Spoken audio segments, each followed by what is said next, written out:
It all started on the 8th floor of this crazy, tall tower, where everything was just ice and snow everywhere. A huge army of knights was marching through the blizzard, following this tough-looking guy with blonde hair. That dude was Kazuki, the top dog of the Blue Zone Guild, and he wasn't here to play around. He raised his hand and told his army to stop, making it super clear that they were here. While Kazuki was giving his pep talk, he spotted some new folks showing up through the snow, total boss vibes. Leading that new squad was a man with some serious presence and piercing blue eyes. This was Subaru Norukami, leader of the Blue Eyes Guild, and #1 in the rankings. He had a golden black mask, hiding his face, so you knew he meant business. Kazuki greeted him, sounded pretty friendly, and our boy said sorry for being late. But his comrade shut that down right away, telling him, actually, he was the first to arrive. Then Subaru asked if the Muram Alliance was joining them this time. Kazuki let him know that our protagonist was leading the charge and threw some shade, saying he thought the Muram Alliance just wanted to scoop up all the leftover loot. But our boy didn't care about that drama. Instead, he handed Kazuki a super rare item, Archangel's Pool. This thing could instantly bring back half your stamina if you were totally wiped out, and his comrade was straight up shocked. Our boy got really serious and said he wanted to win this fight no matter what, so he was giving the item just in case something went wrong. Kazuki, feeling reluctant, asked if it was okay to give him this kind of special item. Our boy just said to him that he can give it back later, which made Kazuki go quiet for a second, kind of emotional. Then our boy just put his hand on his comrade's shoulder and said, if he didn't want to give it back, then just keep the item. No big deal. But suddenly, things got nuts. Both of them felt this insane pressure, like something huge was coming. They realized the boss monster was showing up early. Boom. Out of the blizzard, the biggest, scariest sea dragon Hydra appeared, with so many heads and a crazy lightning vibe. Kazuki started yelling at everyone to get ready, because the fight was about to start. The sea dragon Hydra started charging up a huge attack from all its mouths. Our MC just stared at it, totally unimpressed, and called it ugly. Black and gold energy started covering his fist, and even the system sent out a message saying lightning was flowing through his body. Subaru was super confident and announced that today was the day they'd finally take this ugly beast out. The Hydra fired its powerful breath attack, and Kazuki freaked out, yelling for everyone to take cover. But our MC wasn't scared at all. He went forward, drew his sword, and told everybody not to bother hiding. Kazuki could hardly believe what our boy was doing. And then bam! He slashed his sword so fast and hard, it crashed right into the monster's attack, making this massive explosion that blew the Hydra's breath away and ripped a giant line through the battlefield. Kazuki is behind our MC, who has just fended off the ugly monster's attack. Meanwhile, Subaru's team was just staring, totally shocked. The witch said something about all that training finally paying off. Another fighter was annoyed he missed out on the first attack. Dude was just one step too slow.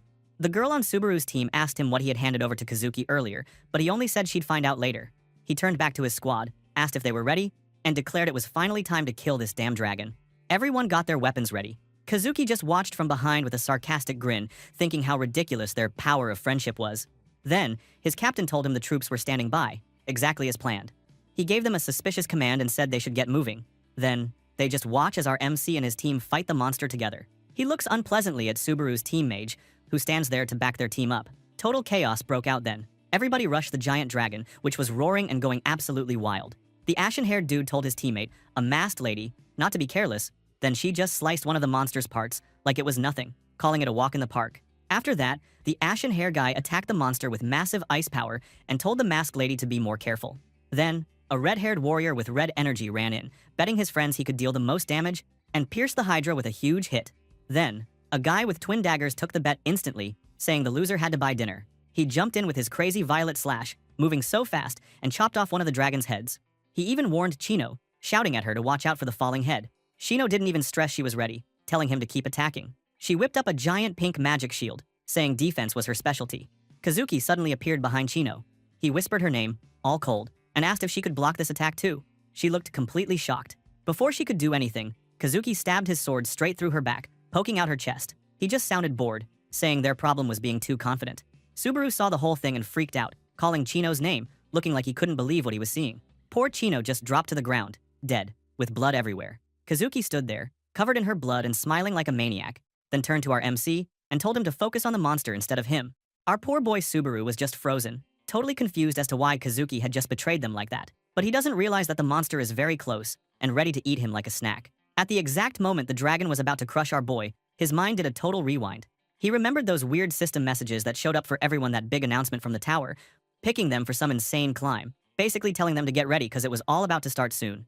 Back then, nobody had a clue if that message was some kind of blessing or just a curse in disguise. Even now, nobody really got what it meant. But the whole world listened anyway, and everyone started climbing the tower, chasing after a top that nobody had ever reached. People from all kinds of places, Earth, Muram, and even more worlds got dragged into this, and with their own secret missions, they just kept climbing, day after day. But dude, reality sucked big time. The scene just turned into a straight-up nightmare. All around our MC, his teammates were down, bodies everywhere, blood on the ice. Subaru was still standing after taking out that crazy Hydra, but he was breathing hard and looking around like he couldn't believe it. He started blaming his friends in his head, thinking they should have listened when he told them to escape. He regretted that they ignored him, and now, here he was, just sitting, completely drained, in front of that so-called unbeatable beast. They actually took the thing down, but this win felt totally empty. He looked at his fallen crew and told them, feeling totally crushed, that they were idiots for dying. He hadn't given them permission to go out like that. Then, wham, those system alerts started popping up for him. They warned that he was poisoned and couldn't heal naturally, and his fatigue was critical. The system basically said he was toast if his fatigue hit 100. And bro, that number was getting way too close. You could see in his eyes that he was pissed, but still ready to fight.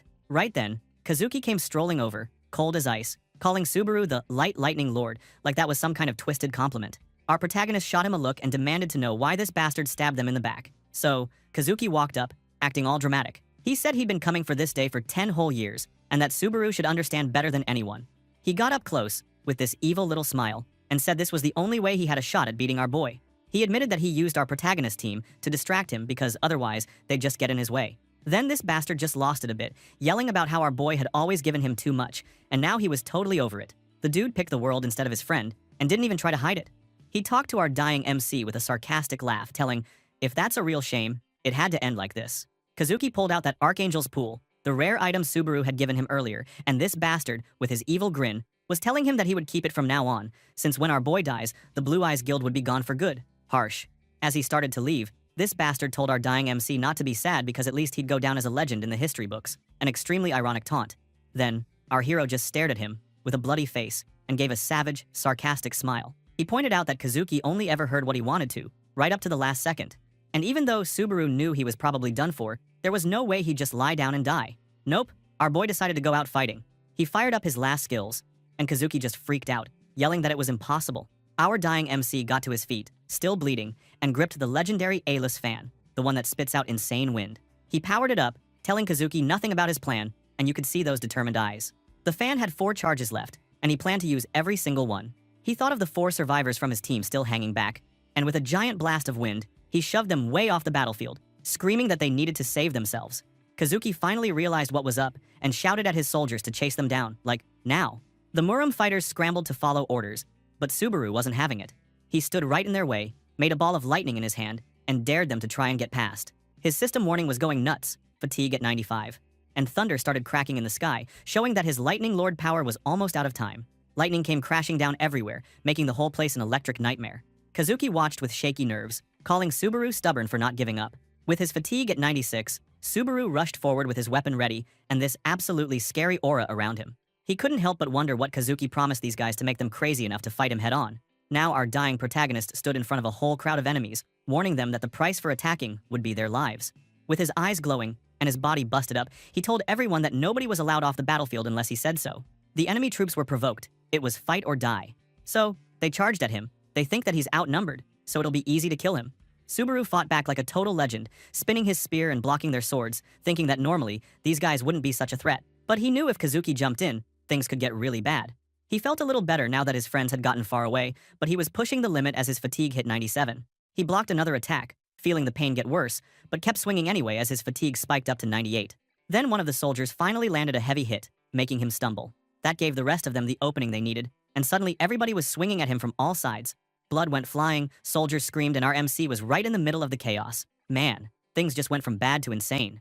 In the midst of the chaos, the Blue Zone soldiers started cheering like crazy, thinking they had finally finished off our boy for good. They really believed they pulled off the impossible, but bro, they seriously had no idea who they were dealing with. Right then, Subaru's voice came out all charged up, asking the crowd who exactly they thought they just killed. The soldiers turned and saw his eyes glowing gold, and in the next instant, lightning exploded out of him like a bomb. The shock was so strong it zapped the guys all around him, struck them, until they all fainted like they were trash. Bodies landed all over the ice, and the poor guy just dropped to his knees, pulled out the sword that was stuck in his chest, and was totally wiped out. The rest of the soldiers just stood there, terrified, and whispering about how this guy was a real monster who just wouldn't stay down no matter what they did. Kazuki stood far away, watching the whole mess with this cold smile, acting like he thought there was no way our MC could survive this. Suddenly, things were getting serious for our MC. That red system warning popped up, showing his fatigue was at 99%. It said if he hit 100, that was game over. He was dead for sure. But our protagonist pulled himself together, using whatever strength he had left, and started talking to Kazuki. He reminded Kazuki that if anyone should know, it was he, who always wins in the end. Our hero let out this insane scream, calling his victory, and threw his last spear with everything he had. The thing was glowing with lightning, shooting across the battlefield at impossible speed. Kazuki was standing there, holding the Archangel's pool jewel, super confident that he was safe. He even tried to act all cool, offering a sarcastic goodbye to Subaru. But then everything changed. Our boy's spear was thrown straight at his face, blowing it up and ruining this bastard's whole survival plan. The dude was so shocked he couldn't even talk. Then it all went dark for Subaru. His mind started slipping away, but even as he passed out, he told himself he was the true winner. He couldn't even see if Kazuki finally died, and he knew he looked pathetic. But deep down, he was sure his final throw landed. After that, there was only darkness, and our MC wondered if he was just stuck in some kind of void forever. Suddenly, a nasty smell hit his nose, and he heard the weirdest noise. He opened his eyes and, what the hell? He was inside a gross metal trash bin, in some filthy alley. The poor guy freaked out, wondering if this was hell. Then, a status screen popped up in front of him. It said his name was Subaru Hosoi, Level 1. He just stared at it, totally in shock and denial. That's when his old memories started coming back. They threw out some pretty harsh words, telling him he would never be even half the man the legendary Subaru Narukami was 20 years ago. Now that was a real insult. Our MC was still processing all that when he heard a voice in his head telling him he actually died 20 years ago. He looked at his reflection in some dirty glass and realized this wasn't his original body at all. He totally panicked, thinking this had to be some insane nightmare, and jumped out of the trash bin in a hurry. He fell onto the street, breathing hard, and just trying to get it together. That's when he noticed a tablet sitting nearby. He recognized it as a player kit, the kind that could help him figure out what was going on in this crazy world. He quickly used it to look up the Blue Eyes Guild, but the info that popped up was all about the Blue Zone instead. It is called Blue Zone, the successor, and said it was still weak, even though they claimed to carry Subaru Narukami's will. While scrolling, he found a news headline with Kazuki's name on it. It turns out that bastard was still alive, promising to win some big tournament. Subaru just muttered to himself that there was no way that would ever happen. Then he saw Kazuki's picture older, wearing an eye patch, looking like a real villain, and realized the traitor survived after all. All of a sudden, his memory threw him way back to a night when he and Kazuki sat on a rooftop together. When they were still friends, his friend said he wanted to quit the Blue Eyes Guild. Our MC was surprised and tried to talk to him, but Kazuki just told him to break the news to everyone else and said Subaru would understand later. He promised to stay as Subaru's shadow, even if he left. Years later, that man started his own guild, using the name they used to joke about, Blue Zone. Back in the present, our boy was still bitter, thinking about how this shadow named his guild Blue Zone and was still stuck on the 9th floor after 20 years. So, basically, he'd done nothing big all this time. While walking through the streets, reading the news, he suddenly saw a picture of a huge building called the Subaru Narukami Memorial Hall. He was totally stunned. It was way fancier than anything he could have imagined. So, in the end, he decided to go there. In the memorial site, he went inside, and right there was this giant portrait of himself in the middle of the hall. Our boy just stood there, feeling bitter, and asking himself what the point of remembering him like this was. He stared at all the pictures and statues, trying to figure out what the hell all this meant. Then, a hologram started playing of Kazuki at the hall's grand opening. The guy wore a sharp suit and gave this cheesy speech, pretending to honor Subaru and the Blue Eyes Guild. Kazuki claimed Blue Zone was now the true heir, but our MC couldn't take it.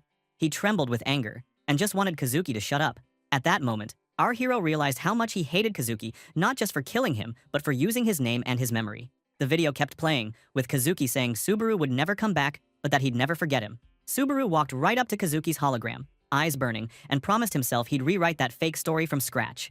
No more letting Kazuki control the past. Our MC was back, and he swore he'd use this second chance for real. Subaru was just standing there, minding his own business, when suddenly, bam, a little kid crashed into him from behind and ended up on the ground. The poor guy jumped to help the kid up and asked if he was all right, trying to be the responsible adult.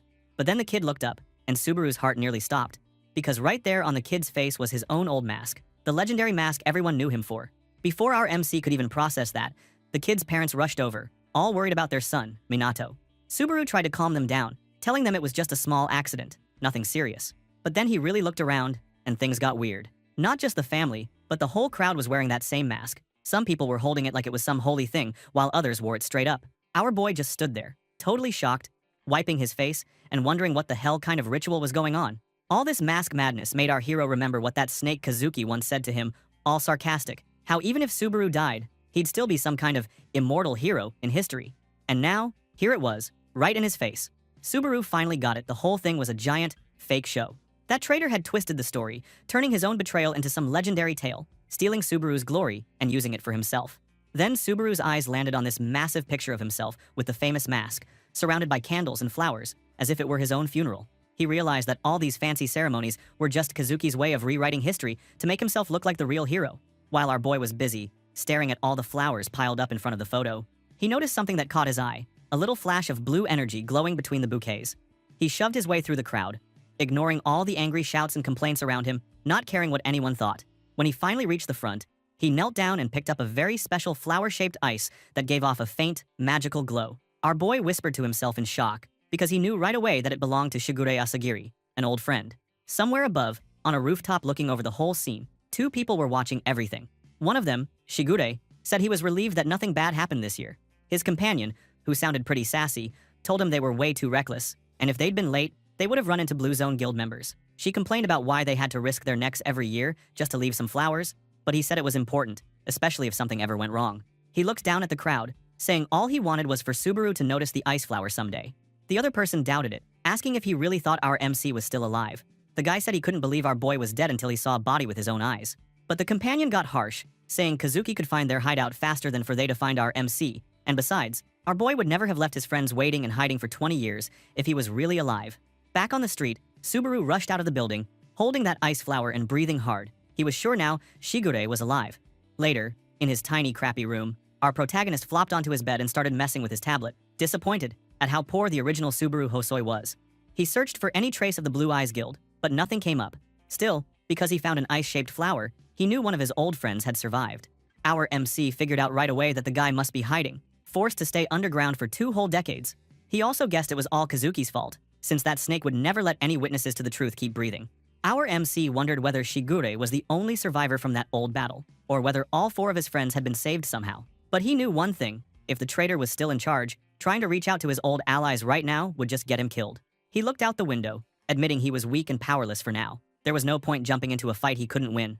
All that would bring him was a quick, dumb death. Subaru stared at his hands for a long second, making up his mind that job number 1 was to get his old power back. That was the only way. So, he started making a plan using the memories of Subaru Hosoi. After 2 days of getting ready, the day finally came for the player training test to start. Subaru stood at the entrance, holding a sword and looking super focused, telling himself that all he had to do was survive for now. As long as his friends were out there somewhere, there was a shot they'd meet again. The next scene was in a huge test hall that looked like some Roman Colosseum. The exam proctor here was a scary dude named Hoiger, and he looked totally bored and a little pissed. One of the new trainees was down on the ground, gasping for air after killing a monster. This dude just stared at him and said he barely passed, but that wasn't the end. He asked if the guy wanted to try the next level, while the poor trainee was dying from exhaustion. Then the system popped up, saying that every new round added another goblin, but also better rewards. The trainee freaked out, yelling that there was no way he was going to fight 3 goblins at once. That was just suicide. This old man got annoyed and threatened to fail him, but the guy started begging and promised he was happy with his current score. This old proctor looked at the goblin bodies with disgust, thinking how lame it was that he had to let weaklings like this pass. In his head, he compared this loser to Isaac von Reinhardt, who had made it all the way to round 20. He thought that Isaac was the only one worth anything in this lame generation. While looking at his tablet, he complained to himself that the quality of new recruits was hitting rock bottom. But then, he heard footsteps, and here came our protagonist, walking forward with a cool, steady vibe. This old man sized him up, thinking the weight of that name didn't match the scrawny kid he was looking at. He asked our boy if he really thought he could pass. Subaru just played it chill and said yes. As soon as the system said it was time for 2 goblins, Hoiger didn't even get to finish his sentence before he felt a gust of wind zip past him. He turned, confused, wondering what the hell just flew by. There was our hero, right in the middle of all the blood, smiling and feeling good about himself for spending those 2 days testing what this new body could do. Now, regarding what happened with our boy this time. So, the guy had just found out his new body was way better than he thought. When the system asked if he wanted the next challenge, our MC didn't even hesitate. He told them to hurry up, saying he had no time to waste. Huiger, the supervisor, stared with his jaw on the floor as he watched goblin heads flying everywhere. The whole arena turned into a mess of monster pieces, and this old man started freaking out, wondering what the hell was happening. He paid close attention and realized Subaru wasn't just swinging that sword around like a fool. He was reading every move, thinking 2 or 3 steps ahead before he even attacked. Huiger had to admit, this wasn't just good sword fighting anymore. He couldn't believe even he wouldn't be able to pull off moves this sharp. When this old proctor looked at our hero's confident, smug face, he whispered to himself that this was impossible, unless this kid was actually Subaru Narukami himself. Honestly, the guy looked like a legend out there. Bro, that old guy didn't realize this Subaru is the real one. Subaru just kept destroying goblins, not even blinking. He was so fast and cold about it, with blood splashing everywhere, it was almost insane. Suddenly, the system announced that he'd cleared the 49th stage and asked if he wanted to try the final boss. Our boy wiped the sweat from his face, eyes shining, and accepted the challenge like it was nothing. That's when things got wild. The ground split open, and a huge hand came smashing up through the floor, rocks went flying, and suddenly the real boss was in the house. This old man lost his mind, screaming at Subaru to stop, calling him crazy and saying he wasn't the real Narukami. So, he needed to quit if he wanted to stay alive. This dude looked like he was about to have a heart attack, warning over and over that going against the Goblin King was pure madness. The supervisor kept shouting that it didn't matter how good Subaru was, there was just no way anyone could beat that monster with such weak stats. But our hero knew this already. He figured out he didn't have the power to hurt the Goblin King's tough body at all. Even so, there was no way Subaru was backing down. Suddenly, he let his sword drop to the ground. This old man absolutely lost it, yelling that our protagonist was out of his mind for throwing away his only weapon. Damn, does he want to give up his life? That's when the beast roared and charged in for a massive attack. But Subaru had been watching the arena carefully since the beginning. He noticed something weird and decided to use it. Right when the boss jumped in, he stopped, confused, because a needle had stabbed his leg. Subaru was now kneeling to pick up some needles from the Dead Goblins Club. Then he just showed up some poisoned needles in his hand and gave the monster a cocky smile, asking if he was surprised. Our MC even joked about making a bet on who would fall first, telling the monster he was about to turn him into a beehive. With a sharp gaze and full of confidence, our boy got ready. He threw the needles so fast they looked like lightning, and they hit the Goblin King right in the face and eyes. The monster screamed loud enough to shake the place and started swinging his massive axe everywhere, blind and furious. While the boss was going wild, our hero dodged all the attacks, moving around him like a pro. Our boy then landed, watching every move. He remembered some old lessons about how spinning gives you throwing power. Rena, his old friend, yelled at him about when his throws sucked. She'd always say anything could be deadly if you knew how to use it. Subaru did exactly what she taught him, aiming every needle with scary accuracy, hitting all the weak spots just right. The giant started bleeding and stumbling, covered in needles. Subaru stood there, explaining to himself that power came from spinning the weapon, and the more you hesitate, the worse your aim gets. He thanked Rena for those throwing lessons, thinking even he couldn't pull these moves off without her. Meanwhile, Huger just watched, sweating buckets. He realized the dead goblins and leftover needles from the earlier rounds never disappeared because the test wasn't over yet. Our boy had grabbed all those needles and used them like a genius, not just his sword. This old man kept thinking, genius? No, he's more than a genius. Finally, the Goblin King crashed to the ground, making a huge noise. It was over. Subaru walked up and picked his sword back up, cool as ice. He looked at the dead boss and told him there were no hard feelings, then finished the job. System messages popped up, saying the boss had been defeated, and finally, he completed stage 50 of the tutorial for the first time. Our boy wiped the sweat off his forehead and complained that putting a monster like this in a training stage was just cruel, even if it was only a tutorial. Next, more system messages rolled in, saying he leveled up, got credits, and a bunch of achievement points.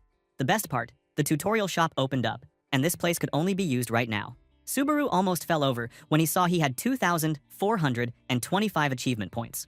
That was insane, even for his old life. He started looking through the shop. Most of the normal stuff was cheap, only 50 to 100 points, so he had more than enough. Then, one sword caught his eye, the Unknown Demon Sword, a rare weapon for 1,000 points. This sword boosted your power but sucked away your health and soul, made by some failed blacksmith with magic. Subaru thought it sounded cool, but then remembered his lightning skill already used up health, so using both might just kill him. Then he saw the Holy Sword Miranda for 1,400 points. This one made you less tired and helped you fight longer. He figured safety sounded pretty good, but still, he didn't really like either choice. So now our hero was just standing there, totally stuck, trying to decide between going all out with a crazy dangerous sword or picking the safe, boring option. Man, talk about a tough choice. The poor guy was stuck just staring at that shop screen, trying to make the biggest decision of his new life. What the hell should he spend his first points on? He kept scrolling, and dude, he nearly lost it when he spotted a skill called Stake of Avarice, hiding way down in the F rank section for 1,400 points. Its main trick? It could stop the bad side effects from using busted skills or weapons. Subaru just started sweating buckets. He had never seen anything like this before, not in all his years grinding through the game. Right away, he figured out that if he had this, maybe he could ignore the crazy side effects from that demon sword he was eyeing, and maybe even stop his own lightning powers from burning him out. So, being the absolute madman he was, our MC just went for it. He bought both the Stake of Avarice skill and the Unknown Demon Sword, blowing most of his points in one go. When he summoned the Demon Sword, it looked as awesome as he hoped. He swung it around to check, and sure enough, the new skill and the sword worked together perfectly, just like he thought. Honestly, he liked having both options way more than just relying on his old skills. Suddenly, Huyger, the supervisor, popped in to give his opinion. The old man started out giving Subaru some props, saying his choices worked well together, but then he admitted he didn't really get why anyone would pick that particular skill. He said that, as a supervisor, he thought it was useless and didn't see the point at all, so he wanted to know what Subaru was even thinking. Subaru let out a tired sigh, acting like he couldn't believe he had to explain himself. He asked Hoiger if the guy seriously needed him to break down every tiny detail. Well, that attitude didn't go over super well. This old man's face got red, and you could tell he was ready to explode. Our protagonist saw this and, being a bit of a troll, pretended to shake in fear and apologize for speaking so informally. That calmed this dude down a little. The old man just blamed Subaru's attitude on exam stress and said he'd let it slide this one time. Our MC looked at him and suddenly remembered that years ago, back when the badass old guy was just a snot-nosed kid, he'd come up asking for our boy's autograph. Our protagonist had told him he didn't have a cool signature, but signed his name anyway. Now that the brat had grown up and become the boss, wild how things change. This old proctor, trying to sound wise, jumped into a big speech about how the new generation was nothing but rude show-offs, saying they had no respect. Our boy honestly tuned most of it out. He was standing there thinking about how times change, just like the amount of hair left on this old man's head. Bro, if this dude had heard that, he would have lost his mind.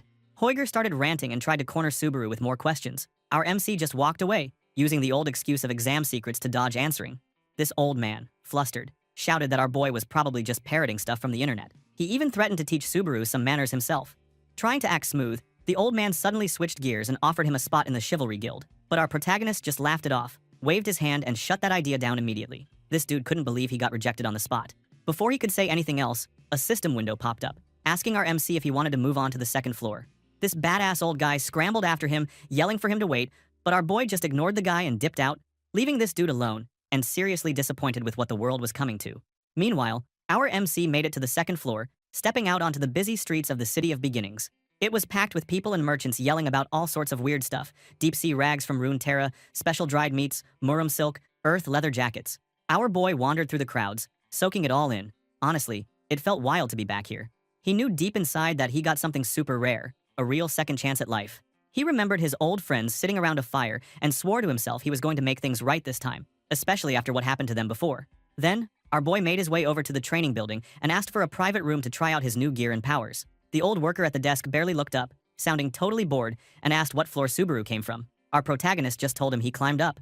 The guy pointed down the hall and said, "Room 1 should be good enough, since it was just a basic spot with a straw dummy." But our MC surprised him by asking for room 5 instead.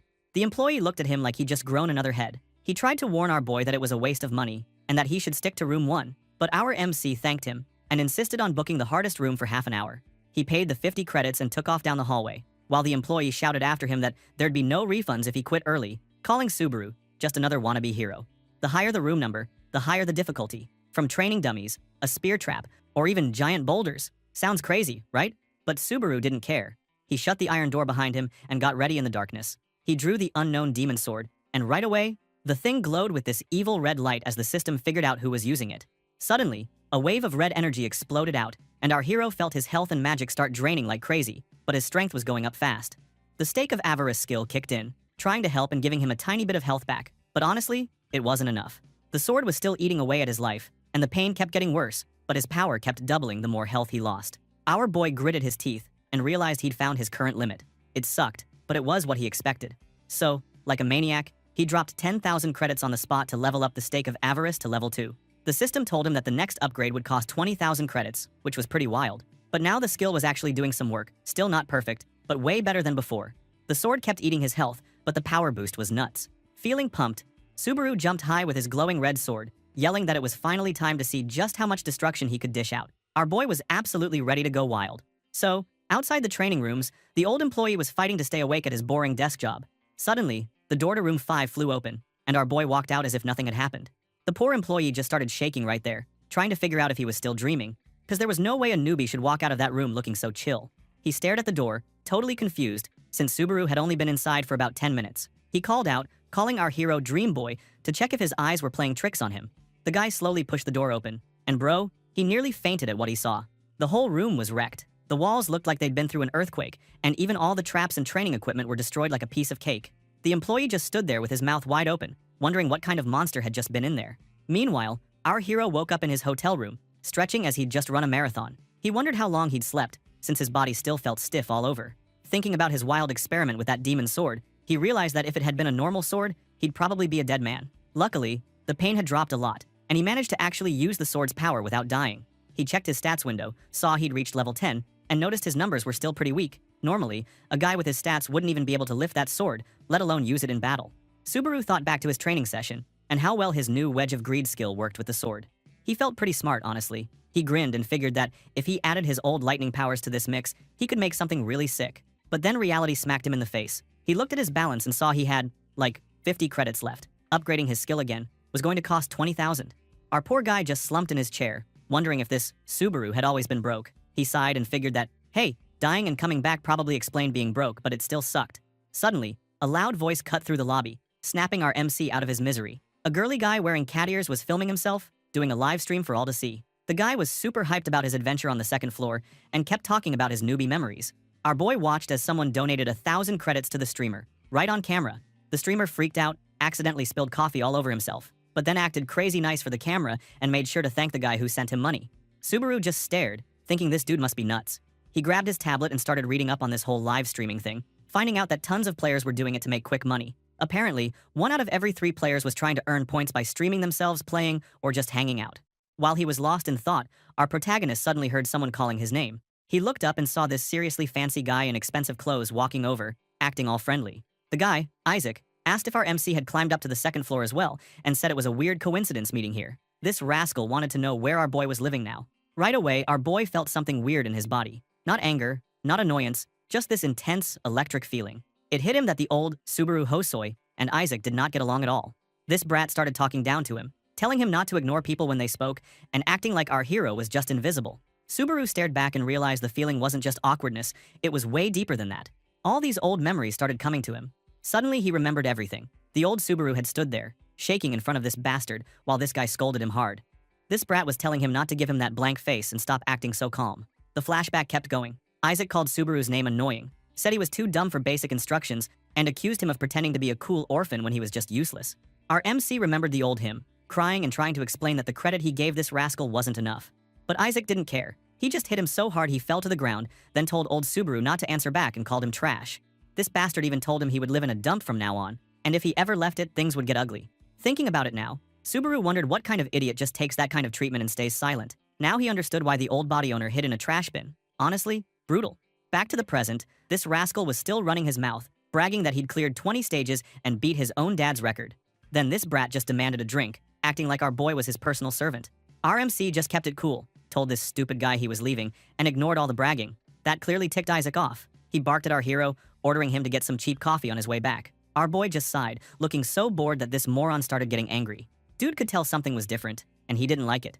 Isaac glared at him and asked what the hell was wrong, demanding to know why our protagonist was always staring at him and making some dumb joke about whether his soul got swapped out or something. Yeah, this idiot was definitely picking up on the fact that our boy was not the same pushover he used to be. This was about to get interesting. Our boy wasted no time. He told Isaac straight up that he had 0 credit, so if this idiot wanted coffee, he should go buy his own. He wasn't having any of this servant stuff, and moved to leave. But this stupid guy tried to pull the boss card, telling our boy to sit down in this low, threatening voice. Our MC just ignored him. Inside, he apologized to the old owner of his body, saying he didn't have time to get revenge right now. But he did warn this moron seriously not to get in his way.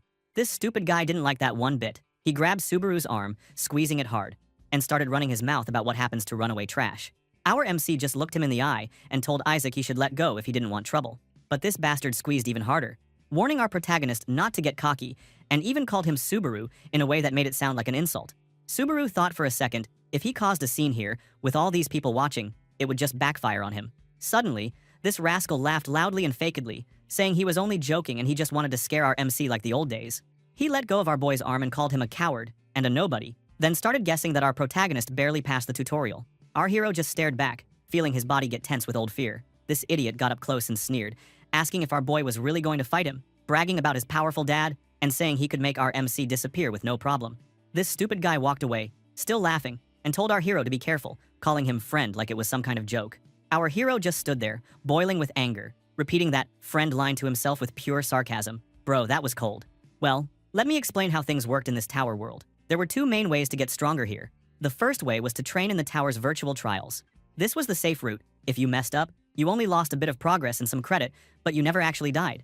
The other way was full-on monster hunting out in the real world, where things got very real, very fast. You could level up way quicker, but if you died, that was it. Game over. The monsters outside the safe zones made sure nobody got a second chance. Most people stuck to the safe trials, cause risking your neck for fast growth was just too scary. Cut to our MC, sitting all tired in front of this massive, ugly orc's corpse near the entrance of the orc's nest. He figured out the truth. Playing it safe was slow, but taking risks was the only way to get strong fast. Subaru looked at the dead orc, thinking how rough it all was. He pulled out his tablet to check for any good news, and saw something that made his blood pressure spike. There was this live stream going wild, and, bro, someone was out there pretending to be Subaru, mask and all.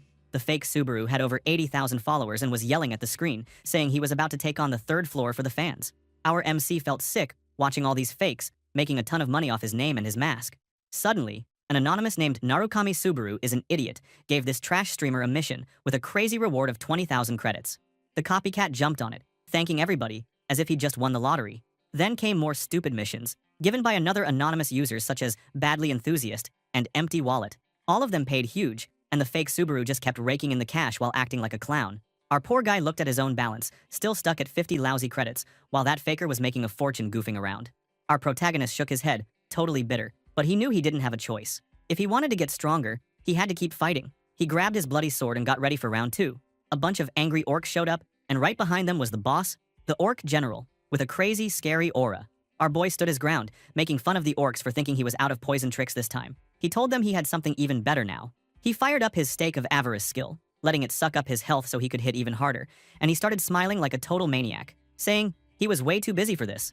He jumped up, stomped an orc's head flat, and felt his health and energy come back a bit. Then he went full beast mode, cutting down the orcs with superhuman speed. He even jumped right over the orc general's head and, with one big swing, wiped out the boss in one shot. A notification popped up saying he'd cleared the dungeon, and our MC just stood there like a legend, surrounded by monster parts. After the fight, Subaru took out his old mask and stared at it for a long time.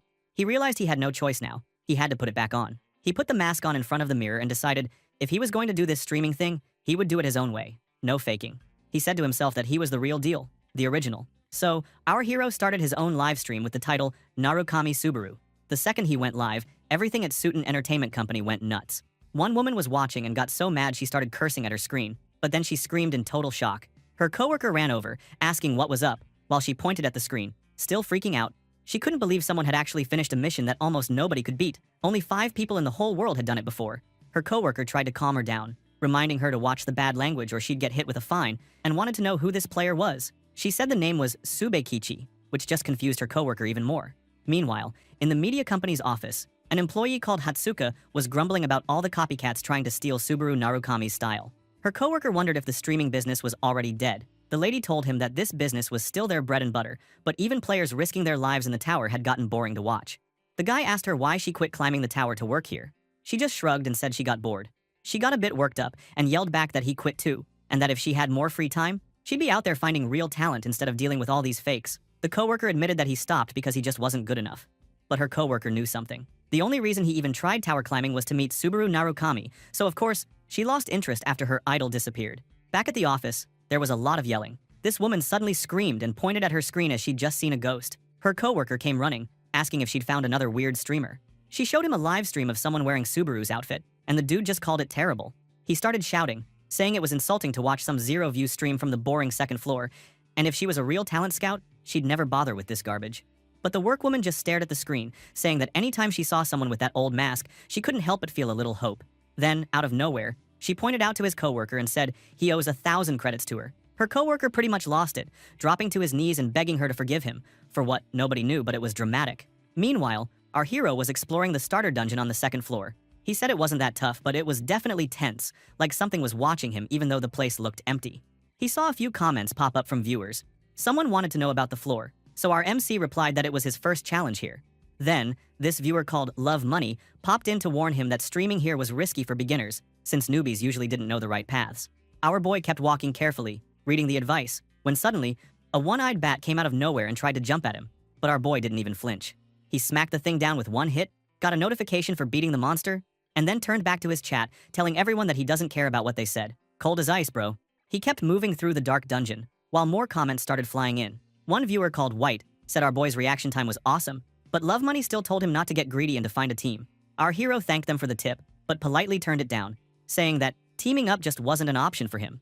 He actually told everyone he preferred to challenge stuff alone, which set off a bunch of sarcastic comments. The viewers started mocking him, thinking there was no way he'd make it on his own and calling him a wannabe, just trying to use the Narukami Subaru name. But our MC ignored their trash talk and focused on the next monster, which popped out fast. A mud merman lunged at him from under the ground. Our protagonist dodged easily and wrecked it with his demon sword, saying he wanted to see how far he could push himself. Another notification popped up, 2 more achievement points, and the chat totally freaked out, not understanding what they'd just seen. But then things got wild. Monster screams echoed everywhere as a whole crew of bats and mud merman showed up. Our boy just went full beast mode, tearing through monsters left and right with his glowing red sword. The viewers couldn't believe what they were seeing. This guy was supposed to be a rookie, but he was mowing monsters down like a pro. Notifications kept popping up about his kills and points, while our hero stood there in the dark, proving he wasn't just some fake, but a real force to watch out for. With the cave pitch black, our hero actually started teaching the viewers how to find enemies just by listening to sounds and noticing how many there were. Chat didn't buy it at all and kept making fun of him, saying he was lying and pretending to know stuff. Some called him a clown for wearing the Narukami Subaru mask, but our MC just touched the mask for a second, thinking that if these people knew what he really was, they'd get what was happening in his head. He kept walking, determined, telling himself he still didn't have enough points and he needed to collect as many as possible before leaving. The viewers stayed salty, dropping comments like a real man rushes forward in silence or asking if he'd even researched the place before coming in. But then, our MC stopped and looked up, and honestly even I got chills. The ceiling of the cave was covered, like totally covered, with huge crowds of one-eyed bats, all opening their red eyes at the same time. The chat started losing it, laughing and waiting for our boy to get wrecked, thinking he was about to die and have to start over. Right then, a new notification came in from a viewer called My Only Stream. They offered Subaru just 100 credits if he could take out all those bats. The rest of the chat called it a mean joke or a straight-up trap, but our protagonist totally shocked everyone. He just accepted the challenge, calm as ever, and thanked the viewer for the 100 credits like it was no big deal. Bro, this dude has nerves of steel. Meanwhile, back at the broadcasting company, Hatsuka's coworker was losing his mind, smashing the table because he couldn't get past the 6th floor. He apologized for making noise, but she was way too focused, glued to her screen. Her coworker asked what was up and why she suddenly got quiet. The workwoman said something was off. The guy panicked, thinking she had caught him gambling again, and started making promises that he'd stop and could pay everything back. But her eyes just got huge. She wasn't talking about gambling at all. She just pointed at her screen, whispering, Narukami Subaru. Her coworker freaked out, asking if she was seriously still watching that stream. When he saw what was on her screen, his face went white with fear. Because, on the stream, our MC was going absolutely crazy, spinning through the bats and slashing everything with red arcs from his glowing sword. The chat was full of people screaming, saying there was no way this was a beginner level on the 2nd floor, and some even started to feel sorry for the bats getting destroyed like that. Everyone in the chat was stunned by how many monsters our hero was dropping every second. While fighting, Subaru's mind drifted back to something Shigure had told him long ago. Ashen Hair once said, our hero was amazing because he never lost his focus, not even his breathing or his gaze, when he changed his sword's direction mid-strike. He explained it always looked like our boy finished the fight in one blow, but what he actually did was read the enemy's movements and plan ahead. Our MC remembered telling his friend he didn't think what he did was special, which just confused the guy even more. Ashen Hair had grumbled that maybe it would be better if our boy didn't do that stuff by instinct, since it made him annoying. But coming back to the present, our MC was still tearing the bats apart, using everything he'd learned, reading his enemies, keeping eye contact, sending his intent straight out, and not wasting time on every monster when fighting a whole group. Bro, he was a machine. So, yeah, our hero was out there in the dark, mask on, sword blazing, showing everyone exactly why you shouldn't call him a copycat. In the midst of chaos, Subaru cleaned off his bloody sword and told the viewers that these one-eyed bats always attack the same way, by shoving their heads forward. He explained that when a whole group did this, they left a big gap, so he just jumped in and took advantage. But the chat was having none of it. People complained his explanation made zero sense, and the other just freaked out after they saw his actions in life. Another viewer joked that Subaru's advice was about as useful as saying, if you put your foot forward, you can walk. The poor guy thought to himself that talking with people online was almost harder than fighting monsters. Then, Love Money, the dude who started the last challenge, reminded our hero not to forget about the 100 credits. Our MC totally froze. He finally remembered the reward and started poking at his tablet, but it was obvious the guy had no idea how to accept it. The viewer started freaking out, wondering why our boy had suddenly gone silent and speechless. Is his head going away from keyboard? Nope, he just stared at the screen, looking clueless, and the chat went nuts, roasting him for being a total boomer with technology. Finally, Love Money told him which button to tap, and our MC was so relieved when he finally got the credits that he actually thanked the guy for walking him through it. With his balance up to 150 and 118 achievement points, our boy told his followers that the next challenge would be his last for the day. He marched toward the dungeon's end, feeling pretty good about himself. Meanwhile, things were getting wild back in the office. Hatsuka let out a scream so loud her coworker nearly jumped out of his skin. He wanted to know what the hell happened, but she just pointed at the screen, asking if he'd ever seen anything like this before. The guy tried to keep it cool, saying it was just a 2nd floor stream, but the workwoman was so hyped, she looked like she might cry. She said she knew she was freaking out, but she had a good reason, and her coworker apologized, getting nervous. The workwoman started going nuts, talking about how maybe, just maybe, this was the real Subaru Narukami, like reincarnated or something. The poor office guy just stared, thinking she always lost her mind whenever our boy was involved. She actually asked him to pinch her, just to make sure she wasn't dreaming. The dude refused, asking if she really wanted to recruit this streamer. Hatsuka didn't even hesitate. She screamed that she would, because even if he wasn't actually Subaru, this guy had some real solo talent. The coworker tried to warn her about the boss getting mad, but she reminded him that he'd been betting just a minute ago, so he wasn't exactly in a position to talk. Then she whipped out her phone, glued her eyes to Subaru's stream, and told her coworker to just wait and see. She was sure she'd be right. Back in the dungeon, our MC reached a huge gate. When he walked through, a massive wolf-like beast sat there waiting for him. This was Greg the Wolf Warrior, and bro, he looked insane, like the final boss's older cousin. The viewers all started freaking out, saying, just looking at the guy's aura felt heavy, and one viewer even admitted he'd failed 8 times trying to beat Greg. A new challenge popped up, saying our hero had to earn the Wolf Warrior's approval to pass. Our MC explained to everyone that Greg wasn't some normal monster. He was a gatekeeper who decided if you were strong enough to move on. Suddenly, a mission from Safe Origin showed up, offering 3,000 credits if Subaru could actually defeat Greg. Subaru's jaw dropped. The chat went wild, calling the person offering that cash straight up evil and saying no way our protagonist was crazy enough to try fighting him. Greg, the big wolf himself, stared sharp as a blade. A system message said Subaru had to win the wolf's approval. That wolf asked our MC if he was alone. Our hero said it should be obvious from looking. The boss sniffed at our boy, saying he had the scent of a real warrior. The viewers in chat started making fun of how weird this all sounded compared to what they'd been told before. Subaru explained in his head that wolf tribe warriors could literally smell your spirit, not just your sweat and old t-shirt. The beast then announced that our protagonist had what it took to pass, and told him the test was over. He could go on. The viewers went wild, saying they didn't expect it to be that easy. But our hero didn't budge. He muttered that none of this had happened in his past life, and honestly, he sounded a little disappointed. He quietly explained his real target was the wolf himself, not just the gate. The gatekeeper looked surprised, asking if he meant to fight him, not just move forward. Our MC stared him down, eyes glowing under his mask, and confirmed it. Someone wanted him to take that wolf out. The wolf bared his teeth in a savage grin, saying this was what he expected from a true warrior. Back at Suiton Entertainment headquarters, things were getting tense. The department manager, John Tail, was typing like a maniac, keeping an eye on all the reports. He snapped, asking for the viewer count on our boy's stream. Seong-hyun, the poor, nervous employee, said there were maybe 20 people watching, but Hatsuka shut that down fast, saying they already passed 30 viewers, but her coworker thinks that difference isn't a big deal. The manager glared at them, sure they were slacking off on the job and gambling, and reminded them that their real job was to search for new talent. The workwoman just ignored his rant, eyes locked on the monitor, mumbling about the viewer count going up. The boss got even madder, screaming that this wasn't the point and that maybe the workwoman should start streaming herself if she liked it so much. Things were getting wild, both in the dungeon and over at the Suiton office. The workwoman suddenly screamed with excitement, cutting off her manager to announce that the viewer count just shot past 40. The boss, who was already losing it, yelled at her to pay attention, but honestly, there was no chance anyone could get her eyes off that screen now. Back in the dungeon, our boy was standing face to face with Greg, the wolf warrior. The beast was ready to tear him apart, growling like he hadn't eaten in days. Our hero grabbed his demon sword, and you could tell he was pumping himself up, telling himself to focus only on the fight and ignore everything else. That demon sword of his started sucking up his energy right away, but the wild thing? The more it took, the stronger and faster our MC got. Subaru kept his cool, tried to slow his breathing, and trusted his level 2 Stake of Avarice skill to fight off the sword's nasty side effects. He told himself to fight like he always did, even if this new body felt a bit weird.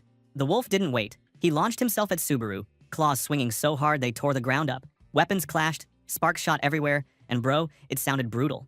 The monster didn't hold back for a second. He came at our MC from every direction, claws flying, and our hero had no choice but to dodge and block over and over. That wolf was just too fast and strong. Our boy could only just keep up. He knew right then that matching this beast in raw strength was a total joke. No way could he win that way. So, our MC started thinking up another plan. The wolf, of course, was full of himself. While he attacked, he shouted that our protagonist had guts, but there was no way he could win. The chat blew up with people saying our hero was doomed. They called his moves too defensive and said the wolf was way too much for him. Some viewers even told him to quit and try again later, and one dude blamed whoever gave out this crazy mission in the first place. Our boy kept retreating, catching his breath, and thinking hard. He knew there were smarter ways to win than just trying to hit harder. Now, the wolf was ready to finish things. He slammed the ground so hard that it exploded in rocks and dust, and said that he would end it. But guess what? Our MC dashed out of the dust like a maniac, and told the wolf that, actually, that was his line, not the wolf's. He went on to say the wolf's attacks were so one-sided and predictable that the beast's hand stuck on the cave wall, which left the beast totally stunned. Dodging the wolf's bite and claws like it was nothing, our hero said that avoiding those attacks was pretty easy. He took advantage of the opening and landed a brutal cut right into the wolf's side. The beast howled in pain, and Subaru didn't stop. He followed up with a massive sword strike, splitting the wolf's chest wide open. Blood went everywhere. Whew, that sounded painful, bro. Subaru stood there, sword dripping, all icy and cool. The wolf warrior, with his last breath, admitted our boy was stronger and called him a true warrior, and then he died, just like that. Standing in the middle of that bloody mess, our MC got bombarded with system messages. He cleared the wolf warrior and leveled up twice. His strength and agility both jumped. His focus and magic power rose too. And he bagged 500 achievement points in one shot. The stream chat? People were losing their minds, calling it insane because nobody thought one guy could beat that monster. While our protagonist tried to catch his breath, the viewer count shot up to 56. People started talking about how bold the sender of the impossible mission was, and then he got a notice. 3,000 credits had dropped into his account. The poor guy looked at his phone and said he was definitely going to use that cash well. Now his balance was over 3,000, with 600 achievement points stacked up. The giant gate at the end began to open, creaking like something out of a horror movie. But right then, a weird vibration hit the place. Our boy felt it, and the chat saw it too. Suddenly, a huge system screen popped up, showing a ton of test paths: ice, fire, earth, illusion, poison, metal, soul, water. The list went on. Viewers freaked out because someone in the chat said the record was only 16 options before and that the number you got depended on your talent. Subaru had 13. That's not bad, bro. Our MC didn't even look at the other options. He locked onto the lightning test, and the system asked if he was sure. The chat went wild, cheering him on, saying lightning was obviously the best choice for him. Our hero didn't hesitate. He answered confidently that, of course, he wanted it. The system confirmed his choice, and, just like that, Subaru stepped into the blinding light. Meanwhile, back in the office, both the employees and the boss are yelling about Subaru's win. She shoved her phone in her co-workers' faces, showing the stream had hit 60 viewers already and was raving about the 13 test paths that popped up. The department manager, on the other hand, was sweating bullets, admitting it was crazy that our hero beat the wolf warrior, a monster nobody else had ever beaten. But he tried to play it safe and said that Subaru was still just some beginner on the second floor, and risking money on him now was way too dangerous. Hatsuka, though, she wasn't scared at all. She made a wild bet. If our MC failed to get the lightning element, she and her buddy Song Hyun would work for a fixed salary for 5 years. But if our boy won, the boss had to offer him a contract, no takebacks. Seong Hyun totally panicked, saying he didn't even know our protagonist, and trying to wriggle out of it, but she just covered his mouth so he couldn't ruin things. The boss laughed, not buying that our hero could win. He pointed out that the only person to ever get lightning before was Subaru Narukami himself. The workwoman just grinned, saying nobody would know the outcome until they tried. The manager took the bet, and Hatsuka kept her hand on Song Hyun's mouth, making sure he didn't blow her shot. So, back at the test arena, the system voice boomed out that the lightning test was starting. Our boy suddenly felt some bad vibes, like something dangerous was coming. Before he could even react, someone sprinted in, yelling at him and shoving him out of the way just in time too. A massive explosion rocked the place, with rocks and dirt flying everywhere. When the dust settled, bro, there was a giant white monster just standing there, flexing like he owned the place. The stranger who saved our MC started scolding him, saying he must want to die if he was just going to stand there looking lost. Meanwhile, a system message flashed up, telling everyone to defeat the fragment of the giant. The poor guy was still on his knees, totally stunned, wondering what the hell this monster was doing here. Turns out the viewers were just as confused. This giant was supposed to be from the Circle of Giants, not part of the lightning test. Our MC stared at the thing, heart pounding, and realized, oh crap, this was a boss-class monster. It wasn't even supposed to show up until later. As the giant started gearing up for a fight, our boy wondered if maybe, because he destroyed the wolf warrior Greg so fast, the system decided to crank up the difficulty for him. That's what you get for showing off, huh? The giant wasn't going to wait around, though. He swung his huge club and smashed the ground, sending rocks flying everywhere and making the whole place shake. Our protagonist dodged with some slick moves, and while he was doing it, he reminded himself that this thing, for all its size, was actually weaker than Greg the Wolf in pure muscle. The only reason he knew that? Experience, bro. Sometimes it pays to have done your homework.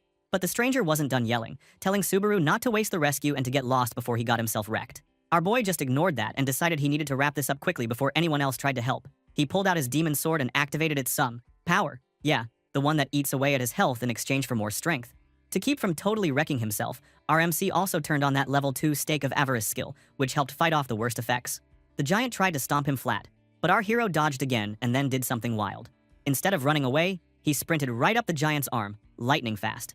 The monster looked totally lost, like he had no idea what had just happened. Suddenly, our protagonist was up in the air, right behind the giant's head. He landed on the big guy's shoulder and just drove his sword in hard, blood spraying everywhere. The beast howled in pain, but all our hero did was glare at him and complain about the noise, like, could this monster not yell so loud? Then, boom! One last move. Our MC finished the giant, telling him to shut up for good. Bloodshot oozed from the giant's neck, and the huge body crashed to the ground. The system popped up a message, defeated fragment of the giant. 4th stage cleared. The stream totally lost it. Nobody could believe he skipped from the 1st to the 4th stage that fast. And the rewards? Bro, insane. Subaru leveled up again, his strength, agility, health, and magic points all ticked higher. The system dropped 4,000 achievement points on him. Plus, he scored 2 rare items, the Heart of the Giant and Thunderclap armor.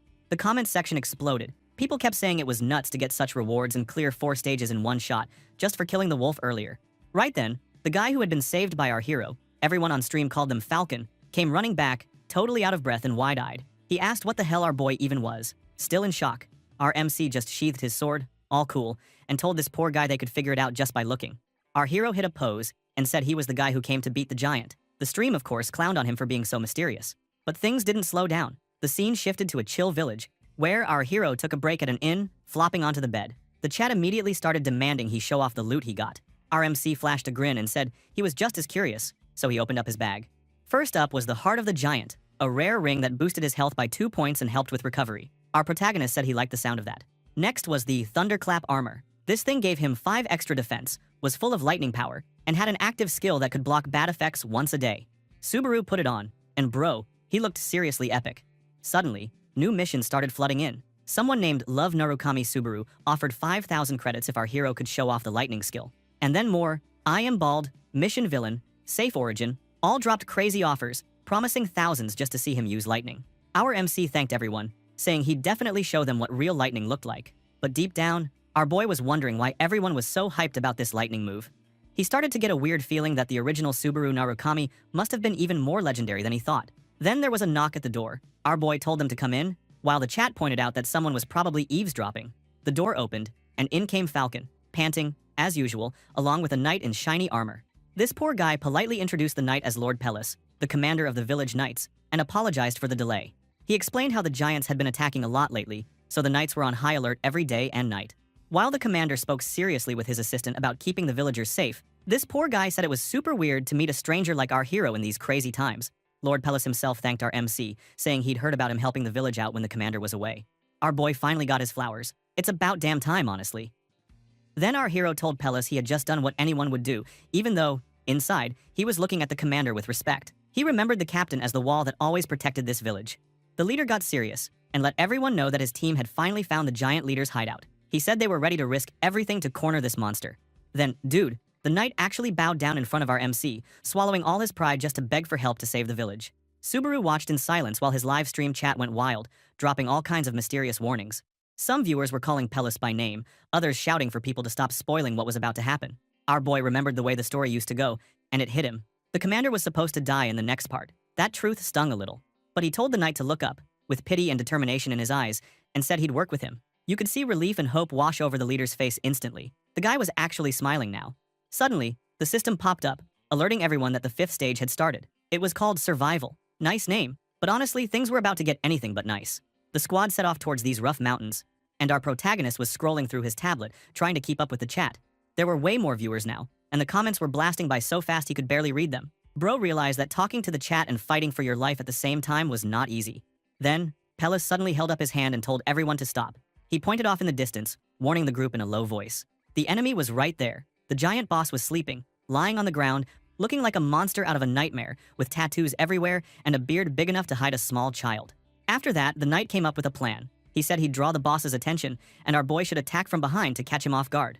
But our MC stopped him and asked him to wait, because something felt really off. Our hero's eyes got wide. He realized the giant was not alone.